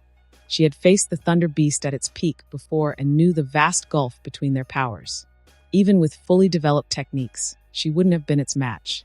Their abilities were fundamentally mismatched. She simply couldn't harm it effectively. This victory was only possible because of his earlier assault. It's over. Akira approached steadily, supporting Yoruchi as her spiritual pressure-depleted legs trembled. This exorcism ritual wasn't quite as smooth as planned, but at least we survived. By the way, how are we going to get out of here? They exchanged blank looks at the question. For the first time in a while, silence enveloped them, deep within the Shihoin Shrine's darkness. The Zanpakuto resting on the craggy rock emitted a faint glow, trembling as if afraid. A slender hand grasped its handle, pulling it effortlessly from the stone. Yoruchi handed the Zanpakuto to Akira with a flourish, allowing him to examine it. So this is the Shohoin family's hereditary Zanpakuto? It's really. He turned the blade over, studying it from every angle before concluding. Quite ordinary. Yuruchi rolled her eyes and reclaimed the Zanpakuto, an heirloom her family treasured like a precious jewel, before explaining. Tensakin isn't much different from other Zanpakuto. The only distinction is that it doesn't require soul essence. It simply needs acceptance to be wielded. Akira shook his head and sighed at this revelation. They had just endured quite a struggle in the Zanpakuto's inner world before finally returning to their bodies. If they hadn't defeated the Thunder Beast immediately, they might have avoided much of that trouble. Now Akira understood what had truly happened. Tensakin had sensed potential threats in Soul Society, and to protect itself, had chosen to self-isolate and refuse any form of communication. But the Shohoin clan members didn't understand this, so they tried various methods to reawaken it, though nothing worked, until this priest appeared. Perhaps Tensakin never expected someone could forcibly break through its self-imposed isolation. His method of awakening the Zanpakuto through ritual was crude but effective. The process resembled breaking down someone's door, barging in to deliver a beating, and making threats before departing. If you don't accept me, I'll come back every day. Faced with this, Tensakin surrendered swiftly, accepting both of them and pledging complete loyalty. As for the defeated Thunder Beast, there was no need to worry. As long as the Zanpakuto blade wasn't damaged, it would reconstitute itself after some time. Learning this truth, Yuruchi sighed deeply. She believed Tensakin was noble and mysterious, its ancient lineage setting it apart from common pretenders. Yet its true nature proved even more disappointing. One beating and it submitted, completely spineless. As she stored Tensakin away, she caught Akira examining his own Zanpakuto with intense scrutiny. I'm thinking. Noticing the strange look beside him, he raised his head thoughtfully. Yuruchi, do you think? The reason I can't learn my Zanpakuto's true name is because I'm not being harsh enough? Yuruchi fell silent, realizing she couldn't follow his peculiar logic anymore. You can't apply Tensakin's example to other Zanpakuto. She explained hastily. Normally, you should live alongside it and engage in Jinzen. As she spoke, she noticed Akira's gaze on his Zanpakuto growing increasingly dangerous. This guy hadn't listened to a word she said. As they conversed, the darkness enveloping the shrine receded like a tide, revealing its original colors. Bang! The shrine doors burst open, and Morenishin's towering figure cast a long shadow in the sunlight. Lady Yuruchi, you're all right. Sensing an intense heat rising behind him like a blazing sun, he broke into a cold sweat and quickly stepped aside.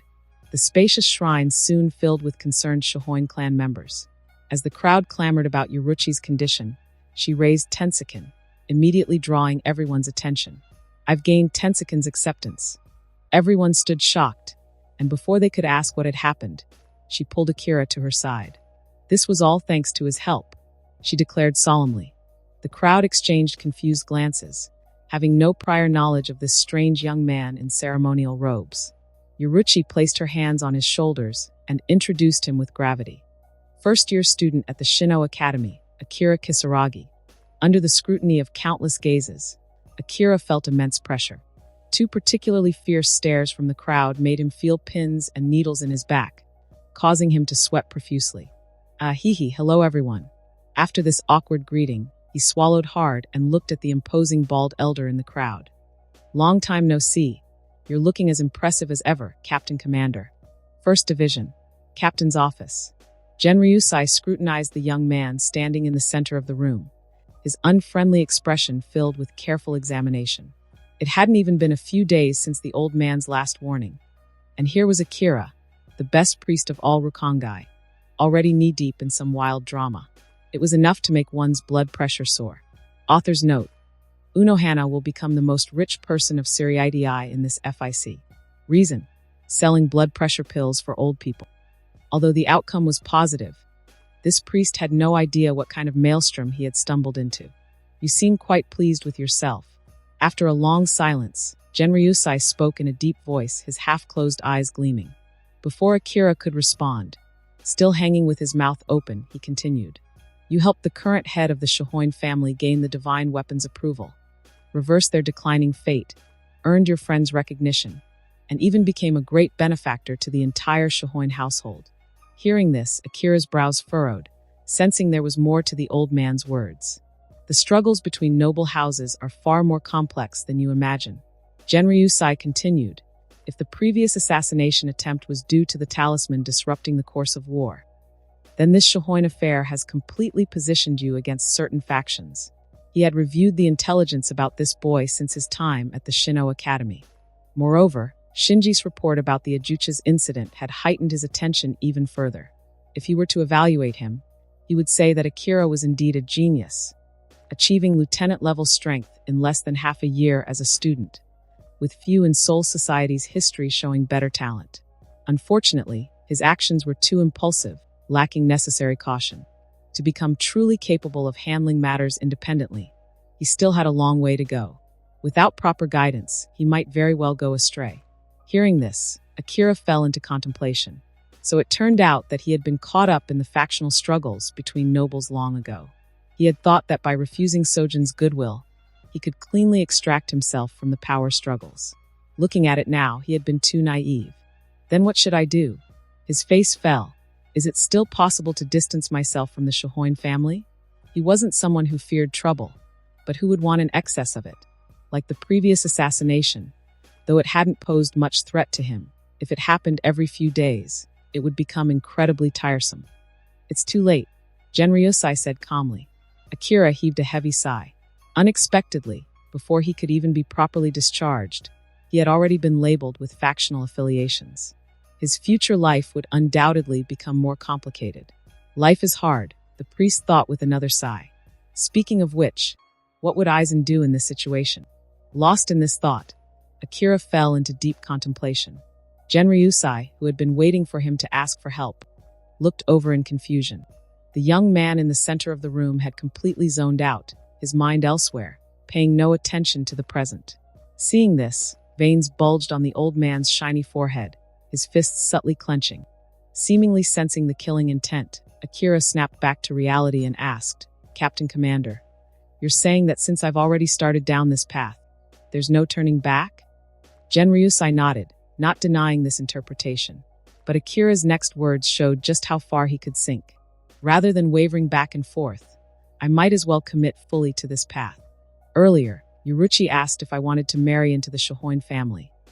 I should still be able to accept that offer now. As he said this, he wore a troubled expression, as if he were getting the raw end of the deal. Hearing this, Genryusai fell silent. He suddenly realized that he had lost touch with how young people think. Although this suggested method did have a high probability of success. It's not that simple. Genryusai spoke. When you choose to join one faction, their opponents will do everything possible to eliminate you. They won't allow their enemies to gain new strength. Moreover, with your current talent, if you don't die prematurely, your future potential is limitless. Akira nodded in agreement. Then his eyes lit up. Does the Captain Commander have any suggestions? Genryusai nodded and said solemnly. Genji School. Akira, you've been fooled. In a corner of the academy cafeteria, Aizen put down his chopsticks and spoke with a straight face. Oh, what makes you say that? Akira asked, hurriedly swallowing his meat. Actually, it's quite simple. Aizen knocked away someone's chopsticks trying to steal his fried fish and explained carefully. It mainly comes down to perspective. Neither the talisman nor the divine weapon can prove that you've definitively aligned with any particular faction. As long as this point remains unclear, those in power won't move to eliminate you. They might even extend olive branches, trying to recruit you to become their own invincible weapon. Even your debt of gratitude to the Shohoin could become a valuable bargaining chip, further increasing your worth. There are no permanent enemies, only permanent interests. Akira drew in a sharp breath, suddenly realizing, then haven't I gone astray? Aizen fell into speechless silence. After a sigh, he continued, you'd better not say that in front of the Captain Commander, or I might not even be able to collect your remains. Genji School was established 2,000 years ago, originally known as the Genjijuku, and is considered the predecessor of the Shino Academy. Strictly speaking, joining Genji is like advancing to a higher educational institution. However, there are drawbacks. Akira tensed slightly. What drawbacks? Previously, when you made mistakes, the Captain Commander might have been limited in his punishment due to policies about nurturing talent. But now, Aizen smiled slightly. He can use the excuse of strict teaching produces outstanding students to impose severe requirements on you. Akira's eyes widened as he stared at his best friend sitting across from him. For some reason, he suddenly recognized one single German word in that familiar face's smile: Schadenfreude. Seeing this, he couldn't help but feel distressed. He never expected that the once gentle Eisen had unconsciously developed such a dark habit. Where did it all go wrong? Hurry up and finish eating. Ignoring the distressed priest, Eisen put down his chopsticks and urged, "We're going to the back mountain afterward. The inscription of the Kido patterns should be ready for the next step." Behind the Shino Academy, before a blackboard propped on wooden poles, two figures were in deep concentration. One seated, one standing. Eisen delivered precise instruction, methodically analyzing the newly developed Kido patterns down to their finest details. When it comes to learning difficulty, Bakudo is far more complex than Heido. Heido simply focuses on destructive power. Its sole purpose is to inflict damage on enemies. Bakudo, however, must achieve various functions: binding enemies, luring them, defense, escape, disguise, confusion, and more. Though Bakudo inflicts less damage than Heido, combining multiple Bakudo can produce unexpected effects in specific situations. The Kido patterns themselves are also more intricate. Akira listened intently, nodding occasionally in understanding. While he seldom attended theoretical classes, he approached combat-related subjects with utmost seriousness: Zanjutsu, Hakuda, Ho-Ho, and Kido. This allowed him not only to quickly grasp Eisen's teachings, but also to offer creative insights that inspired him in return. His innovative ideas often revealed possibilities that even Eisen hadn't considered. Given the unique nature of your spiritual body and your previous combat developments, Akira raised his hand, cutting in. "I have an idea." "Speak." "The Reinkin's success proves that Kido fusion works. We could fully merge different Kido, analyze their patterns, and imprint them onto the spiritual body." As his friend listened intently, Akira suddenly switched topics. "Want to learn it?" "No." Eisen's refusal was immediate. Merely spending time with this priest had already made his thinking peculiar. Learning more strange techniques might push him past his limits of self-control. "It's still a good concept," he acknowledged, "but implementation needs substantial time and effort. Kido fusion isn't simple theory. Though, I hear Tsukabshi-sensei has begun experiments based on your ideas. You can benefit from the results later." Akira's brow furrowed at this. It wasn't that he doubted Tesai's capabilities. Anyone who reached the position of Grand Kido Chief clearly possessed remarkable skill. While the Kido Corps technically held equal standing with the Godei 13, their vast difference in overall strength still highlighted the prestige of the Grand Kido Chief position. Yet even Tesai's mastery paled in comparison to Eisen's abilities. Working directly with this evil genius would yield better results than waiting for his ex-teacher's experiments. This approach would surely accelerate their progress.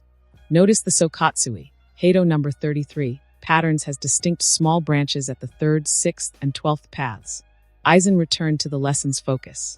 Before them materialized a pattern resembling Shikaho's markings, releasing a subtle wave of heat.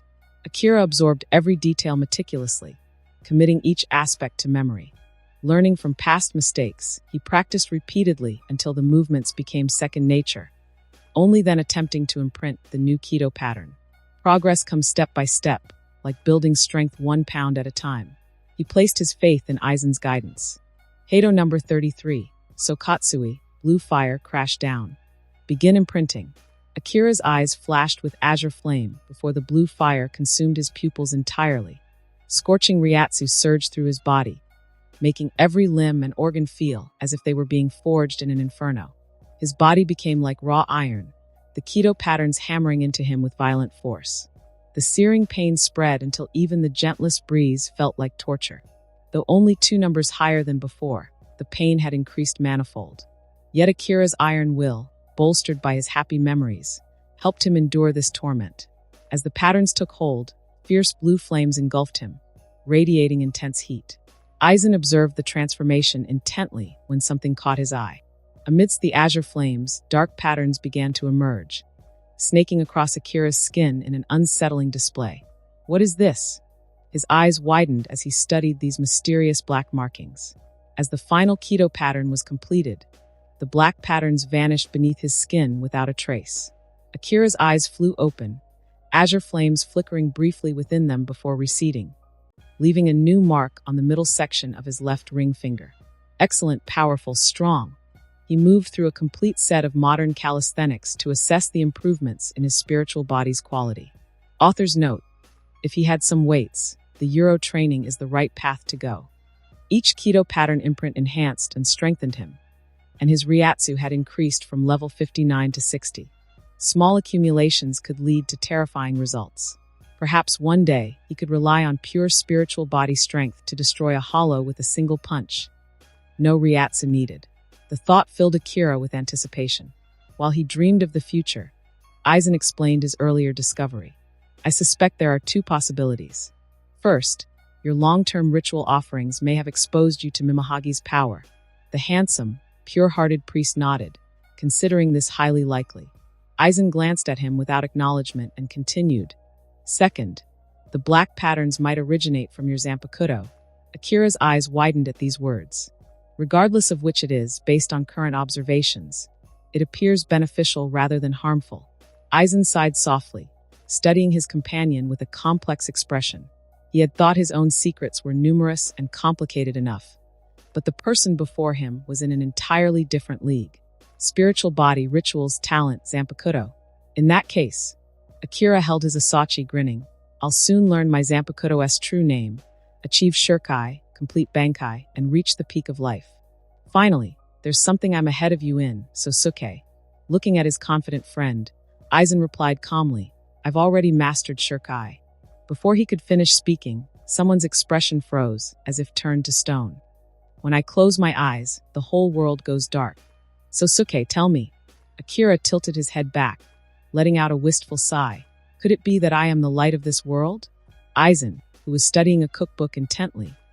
Ever since Aizen had told him about mastering his Shirkai a few days ago, Akira had been in a state of delirium, constantly muttering nonsense. Aizen was now somewhat regretting sharing this news. It wasn't that he didn't trust Akira, but the boy had become rather annoying. He hadn't even asked about the Shirkai's ability. Akira had expressed that life held no hope. He had believed that through his relentless hard work and natural advantages, he would surpass Aizen and stand alone at the pinnacle.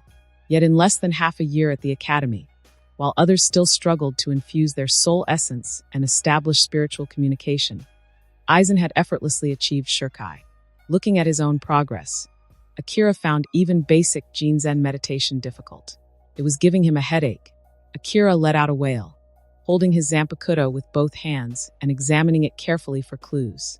Unfortunately, when he attempted the Jinzen meditation taught by the Shino Academy again, he still couldn't achieve spiritual communication with his Zanpakuto, much less learn its true name. Sosuke, do you really have no secret technique for achieving Shirkai? Akira turned toward his friend, the evil genius concentrating at his desk. No, Aizen responded casually. It's actually very simple. Just follow what the teacher taught. First Jinzen, then communication, and finally you'll learn the true name. Once your Ryatsu meets the requirements, you can perform Shirkai.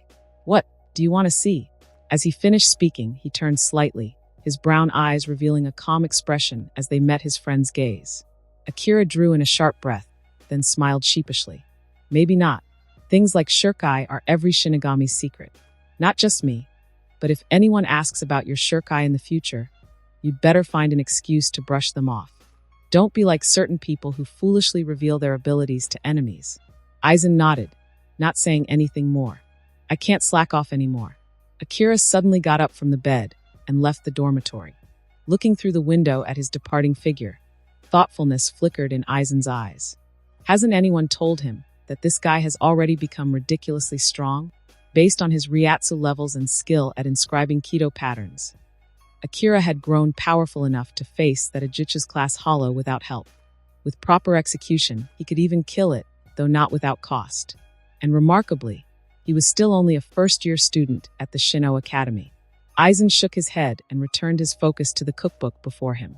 This book was comprehensive, detailing specialized techniques and anatomical analyses that surpassed even the Academy's healing textbooks in their thoroughness. Author's note: dude is studying how to strip some animals just for the fun. For Aizen's current needs, this knowledge was invaluable. Finding a quiet place, Akira set up the offering table and incense. He completed his daily ritual, inquired about the Sakahon district, and had his usual conversation with Nanaoyase. The young woman reported that while shrine attendance had decreased, it remained satisfactory. She reminded him to focus on his studies and take care of himself. After their brief chat, he ended the communication. Akira placed his Zanpakuto back on the offering table, choosing the ritual method over Jinzen for communication. Incense burned, bells rang, and the ritual wand swayed. After a moment of haziness, his consciousness returned to the familiar environment. His previous encounter with the Thunder Beast had prepared him to try something bold. Since reason and emotion had failed, perhaps force would succeed. 3 minutes later, Akira's consciousness snapped back to his body. He stood there stunned, questioning everything. Why were Zanpakuto so vastly different from one another? In the shrine within his Zanpakuto's inner world, despite his powerful fists, he couldn't locate the Zanpakuto spirit anywhere. All that passionate energy wasted. Forget it, he sighed. If this path won't work, I'll stop dwelling on it. A Zanpakuto would just slow down my punching speed anyway. 1st Division Barracks, Training Hall. 2 figures sat facing each other in silence, their gazes locked. You say you want to learn my Hakuda? Genryusai asked with puzzlement. Why would you have such an idea?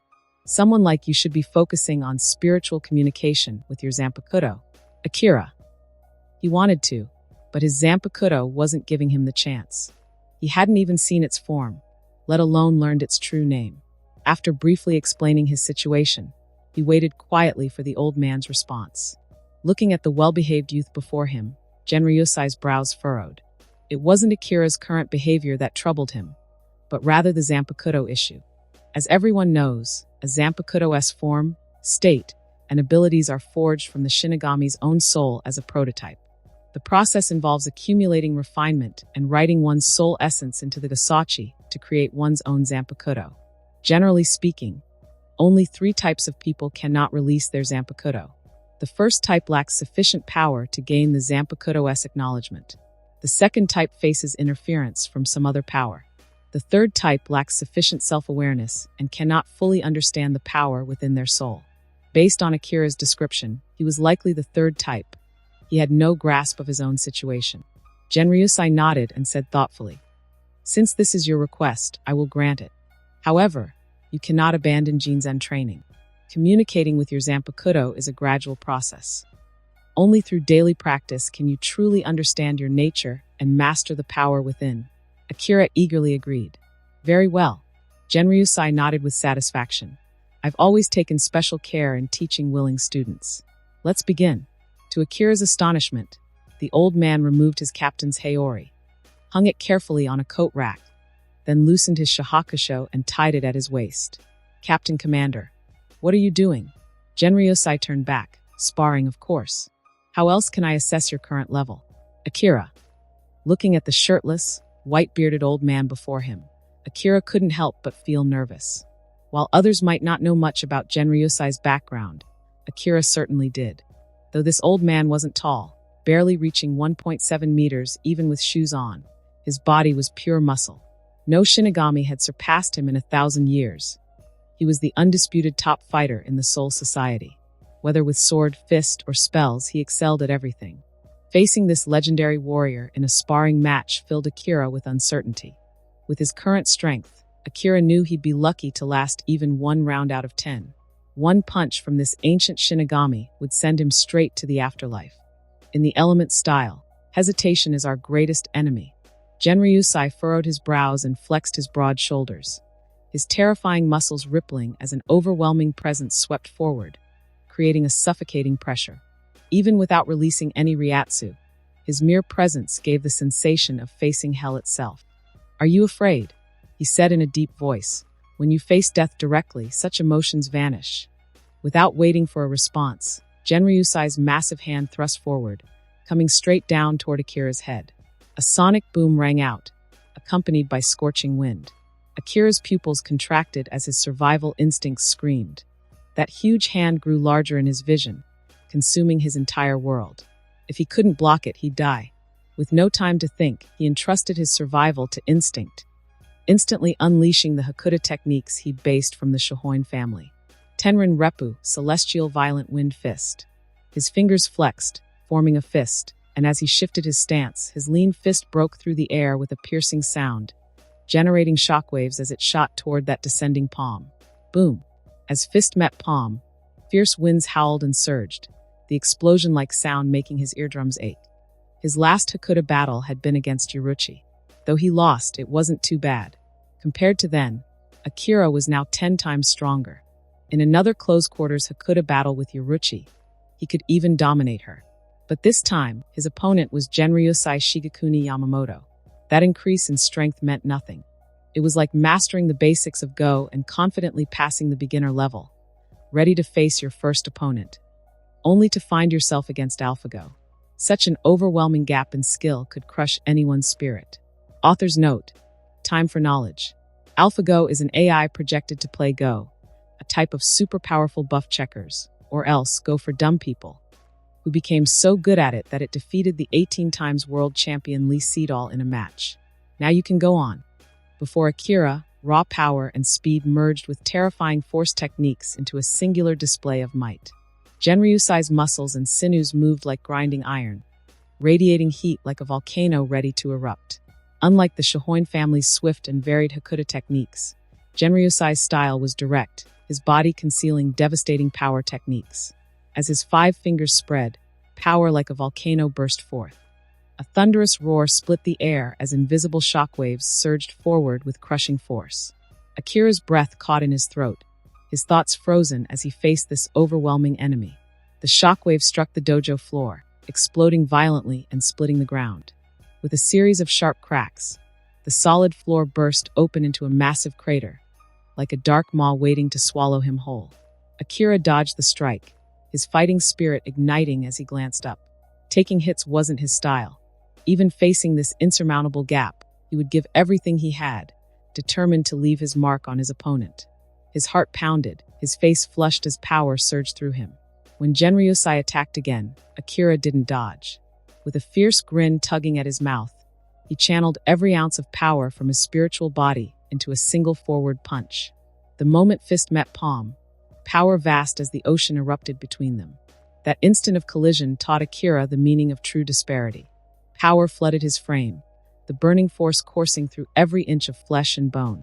His pupils contracted as memories flashed before his eyes. The struggle for survival in the Sakahon district, Nanao's gentle smile, the solemn ceremony of becoming a shrine official, and that gentle yet terrifying black-haired captain. Was it all an illusion? Akira drifted into a daze, numb to pain and detached from his body. His rigid eyes stared ahead, as if watching from outside himself. In that eternal moment, he watched the shiny bald head growing more distant, the gap between them widening. He realized then, he was flying backward. In complete silence, his feet left the shattered floor, tracing a graceful arc through the air.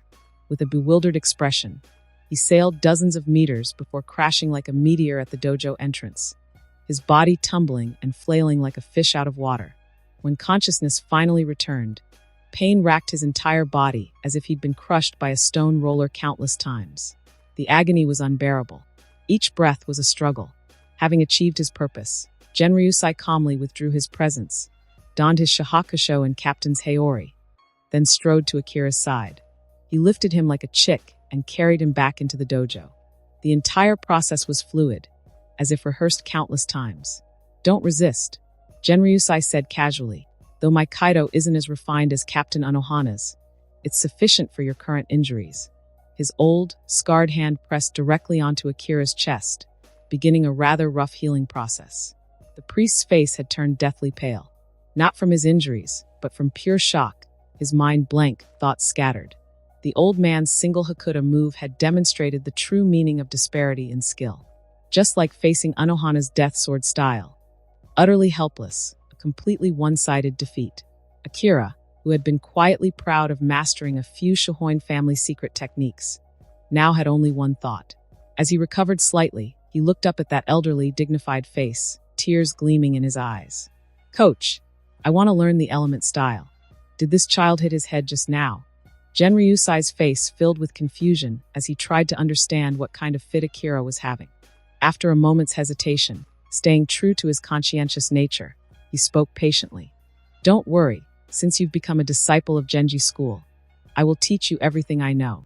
With your talent, you might even complete your training in no time. Akira sat cross-legged on the floor, then suddenly vomited a pool of greenish blood. Under the old man's startled gaze, Akira's hands began emitting the light of Kaido as he treated himself. His movements were so practiced that he must have done this hundreds of times. What puzzled Genryusai even more was that while Akira's healing technique seemed somewhat raw, his movements were perfectly structured, as if copied directly from a textbook. This level of skill surpassed not only the teachers at the Shino Academy, but even the seated officers of the 4th Division's relief station. Even more astonishing was the frightening efficiency of his healing. Within just a few breaths, his pale face regained its color, and his energy returned. Genryusai watched in amazement, unsure whether to marvel at the boy's incredible healing abilities or his superhuman constitution. In fact, it was both. Although Akira had only learned the death sword style from Unohana and mastered just the basic Kaido techniques taught at the academy, his natural talent had helped him perfect every detail, from correcting early mistakes to executing flawless hand seals. Combined with the dual enhancement of miraculous healing and Kido mastery, his healing ability now surpassed that of any seated officer or even lieutenant of the 4th Division. More remarkably, his unusual spiritual body was not only tough but recovered at an astounding rate. With these three advantages working together, Akira had become virtually indestructible. Minor injuries barely affected him. Captain Commander, sir, there's no time to waste. Shall we begin now? After healing himself, he stretched his sore limbs and body, working to restore his spiritual form to optimal condition. Seeing this, Genryusai found himself stunned once again, bewilderment flashing in his aged eyes. He had initially valued Akira's potential after noticing his extraordinary talent, which far surpassed his peers at the academy. This had led him to instruct Chojiro Sasaki to teach according to the boy's abilities. After receiving various reports and making multiple observations, he had noticed a familiar shadow in this boy. His most reassuring disciple, the current captain of the 8th Division, Shunsui Kairaku. Of course, he was only reassuring now. Back in his training days, Shunsui had been quite the troublemaker. Despite his natural talent, his lazy disposition and unruly behavior would have hindered his success if not for certain life-changing events that transformed his attitude. But looking at Akira, though Genryusai had initially expected him to share Shuinsue's personality, their actual interactions revealed them to be entirely different characters. They shared only a few superficial traits. Author's note: while one likes to chase after women, the other just wait for them to come and be exorcised for a fair price. Looking at the youth sitting cross-legged before him, Genryusai's gaze grew distant as he wondered if he could guide this one down the right path. Captain Commander, sir, what are you thinking about? Akira waved his hand in front of the old man's face, trying to break his reverie. Ahem, let me make something clear first. Genryusai pushed away his hand and resumed his dignified manner, speaking gravely. Training in the elemental style is extremely demanding. Once you begin, there's no turning back. Even in life-threatening situations, the youth sat properly cross-legged across from the old man, meeting his aged face with an unwavering grin. That's exactly what I want. You can rest assured about that. Relieved by this response, Genryusai began explaining the founding principles of the original private school, Genji, and its role in Soul Society. To him, techniques were merely external. True strength and unwavering resolve could only come from mastering the underlying principles. He believed that once Akira grasped these principles, he would understand himself, achieve soul awareness, learn his Zanpakuto's true name, and unlock his Shirkai. The Genji School's principles have evolved since its founding, transforming from focusing on killing to emphasizing protection, through many twists and turns. 3 minutes later, Akira's eyelids began their own battle, clashing repeatedly as his head started to droop. Zzz, until an angry roar broke out.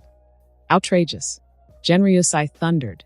The theories of the Genji School that I'm teaching are fundamental principles. Yet you dare to fall asleep here. It seems you need a lesson to understand the importance of respecting your teacher. As the words fell, the old man was shirtless again, ready to punch the undisciplined disciple. Akira's eyes immediately lit up. Perfect. This was how it should be. Lectures were nowhere near as enjoyable as combat. Mental torture was far more unbearable than physical pain. Soon, both sides engaged in battle. The clash of powers instantly made the already dilapidated training ground even more unsightly. Genryusai deliberately suppressed his power, hoping to teach this boy a lesson without causing serious harm, to make him truly repent. However, he quickly discovered a problem. Why did this kid's expression become more excited and fierce the more he got hit? Could he have some kind of unspeakable fetish? Genryusai began to doubt his judgment. Looking at Akira, who was grinning with his neat silver-white teeth clenched, his face fierce as he launched powerful punches.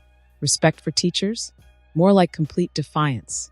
Unfortunately, the gap between them was too vast, and even when Akira pulled out his trump card of Keto pattern enhancement, he was still thoroughly dominated, with almost no ability to fight back. Moreover, Genryusai's attacks were so swift that he couldn't even learn much from them. The Heart of a God talent was based on his current level's maximum potential. The difference in rank between him and Genryusai was too great, making it impossible to understand the mysteries between techniques, leaving him able to grasp only superficial aspects. More importantly, the old man's elemental style, refined over thousands of years, had returned to its primitive simplicity, where seemingly simple punches and kicks had become instinctive movements. Even without using any Ryatsu, he could still unleash terrifying force capable of destroying everything. After the final elemental style palm strike landed, Akira once again became a shooting star, flying straight up through the training hall's ceiling and crashing heavily into some squad barracks. Akira slowly opened his eyes, glancing at the white wall with its familiar elegant painting. A faint fresh scent mingled with disinfectant in the air. One look told him exactly where he was. Coordinated Relief Station, Room 2. Though waves of sharp pain tormented his nerves and his entire body screamed in protest, he paid it little attention. Despite his anger, old man Genryusai had maintained his rationality. Even such a heavy hit wouldn't cause severe injuries. Akira stared at the ceiling, contemplating how the same punching stance and force could yield such different levels of destruction. The two were in completely different leagues. In their second fight, if the old man hadn't held back and controlled his power, Akira would have been reduced to nothing but a puddle of blood splattered across the dojo floor, without even a finger-sized piece remaining. No match, absolutely no match. He shook his head, pushing aside thoughts of reversing the heavenly formation. He tested his injured body, moving first his left leg, then right foot, then midsection, followed by his right hand.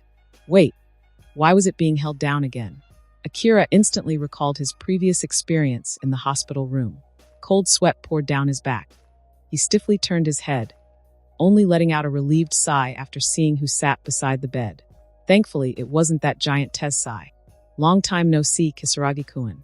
With a gentle smile that seemed capable of healing all ailments, Unohana pressed her hands on his right hand, caressing it with the softest touch. Green healing light penetrated his skin, activating the Ryuryoka hidden in his cells, stimulating his Ryatsu, and maximizing his spiritual body's self-healing ability. I never expected you would choose to join the Genji school. Unohana spoke softly, her black eyes lowered as she observed his injuries healing, and even actively seek out the captain commander for training. Someone like you. A talent. Akira interjected curiously. Her smile froze slightly, and after a pause she continued, Children who face death so fearlessly are becoming rare these days. His face darkened. What kind of comment was that? He hadn't chosen this path.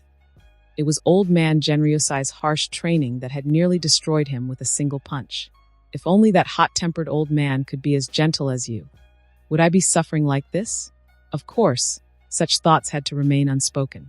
While Akira wasn't afraid of death, he certainly didn't seek it out. There was, after all, a clear difference between taking calculated risks and having a death wish. Yet despite her gentle demeanor, the woman before him was no less formidable than Genryusai. In some ways, she was even more terrifying. However, since you've started training in Hakuda, Unohana's tone shifted, her gentle smile taking on a dangerous edge. Your death sword style must have improved as well, right? Akira sharply inhaled, staring at the beautiful woman beside his hospital bed in shock, his teeth aching. Great. So now I've gone from getting beat up by one scary teacher straight to another? Your injuries aren't serious.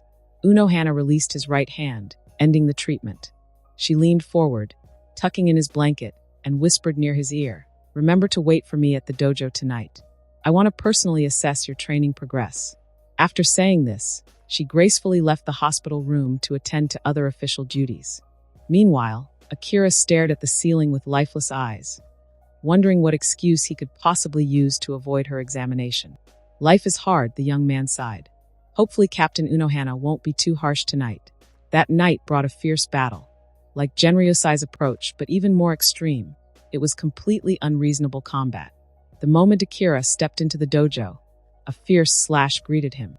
Swift as wind, the technique split the air, adding a touch of chill to the already cool night. Though merely a bamboo sword, its presence was no less intimidating. Heavy, thick killing intent rushed toward him, making it feel as if he faced not training equipment, but a terrifying mountain of corpses and sea of blood. Warned by instinct of the danger, Akira emptied his mind, raised his bamboo sword, and met the attack head-on at a speed difficult for the naked eye to follow. Jigaku Arashirkair, hellish storm cut. The essence of the death sword style shone forth in this moment. Under the moonlight, two figures drew close and crossed paths like dance partners, their movements complementing each other perfectly. Silent as a light melody, countless notes collided and merged in the clash of bamboo swords, their symphony building steadily to its peak. When Akira returned to the Shino Academy, he was completely exhausted. Sore waist, aching back, cramping legs, looking thoroughly worn out. Even Aizen wondered if he had been training or drinking in Rukongai. How could he be so depleted? Don't even mention it. While lamenting, Akira massaged his calves continuously, trying to relieve the muscle soreness. 2 consecutive high-intensity battles. Forget about him. Even an Iron Man couldn't handle it. Moreover, that ruthless Unohana, to keep him fighting all night, had brought out her self-developed stimulant drug. She had coaxed and tricked him into taking it, forcing him to continue without rest. She had treated him as less than human. When Aizen learned of his ordeal, he fell silent. The fact that his friend had returned alive was truly fortunate. He realized his previous assessment had been too simplistic. Among Academy students, Akira was indeed formidable, capable of taking on 100 opponents. But against captain-level fighters, especially Genryosai and Unohana, he was in a completely different league. After being beaten by these two, mere survival was an achievement. Or rather, only this priest could endure such high-intensity combat. Anyone else would have ended up in the intensive care unit of the coordinated relief station. Thinking this, his gaze toward Akira filled with sympathy. "By the way, those assassins who attacked us were identified," Aizen said, breaking through his friend's sighs. "Keiru-sensei came by this afternoon to warn us. You need to be careful these days." "What assassins?" Akira raised his head, confused. Aizen fell silent, suddenly worried that his close friend's brain might have been damaged from the beating. He sighed, looking at the bewildered youth with pity as he slowly said, "You were backstabbed. Those people who tried to assassinate you last time were from a branch of the Azashiro clan. They betrayed Soul Society and joined the rebel forces."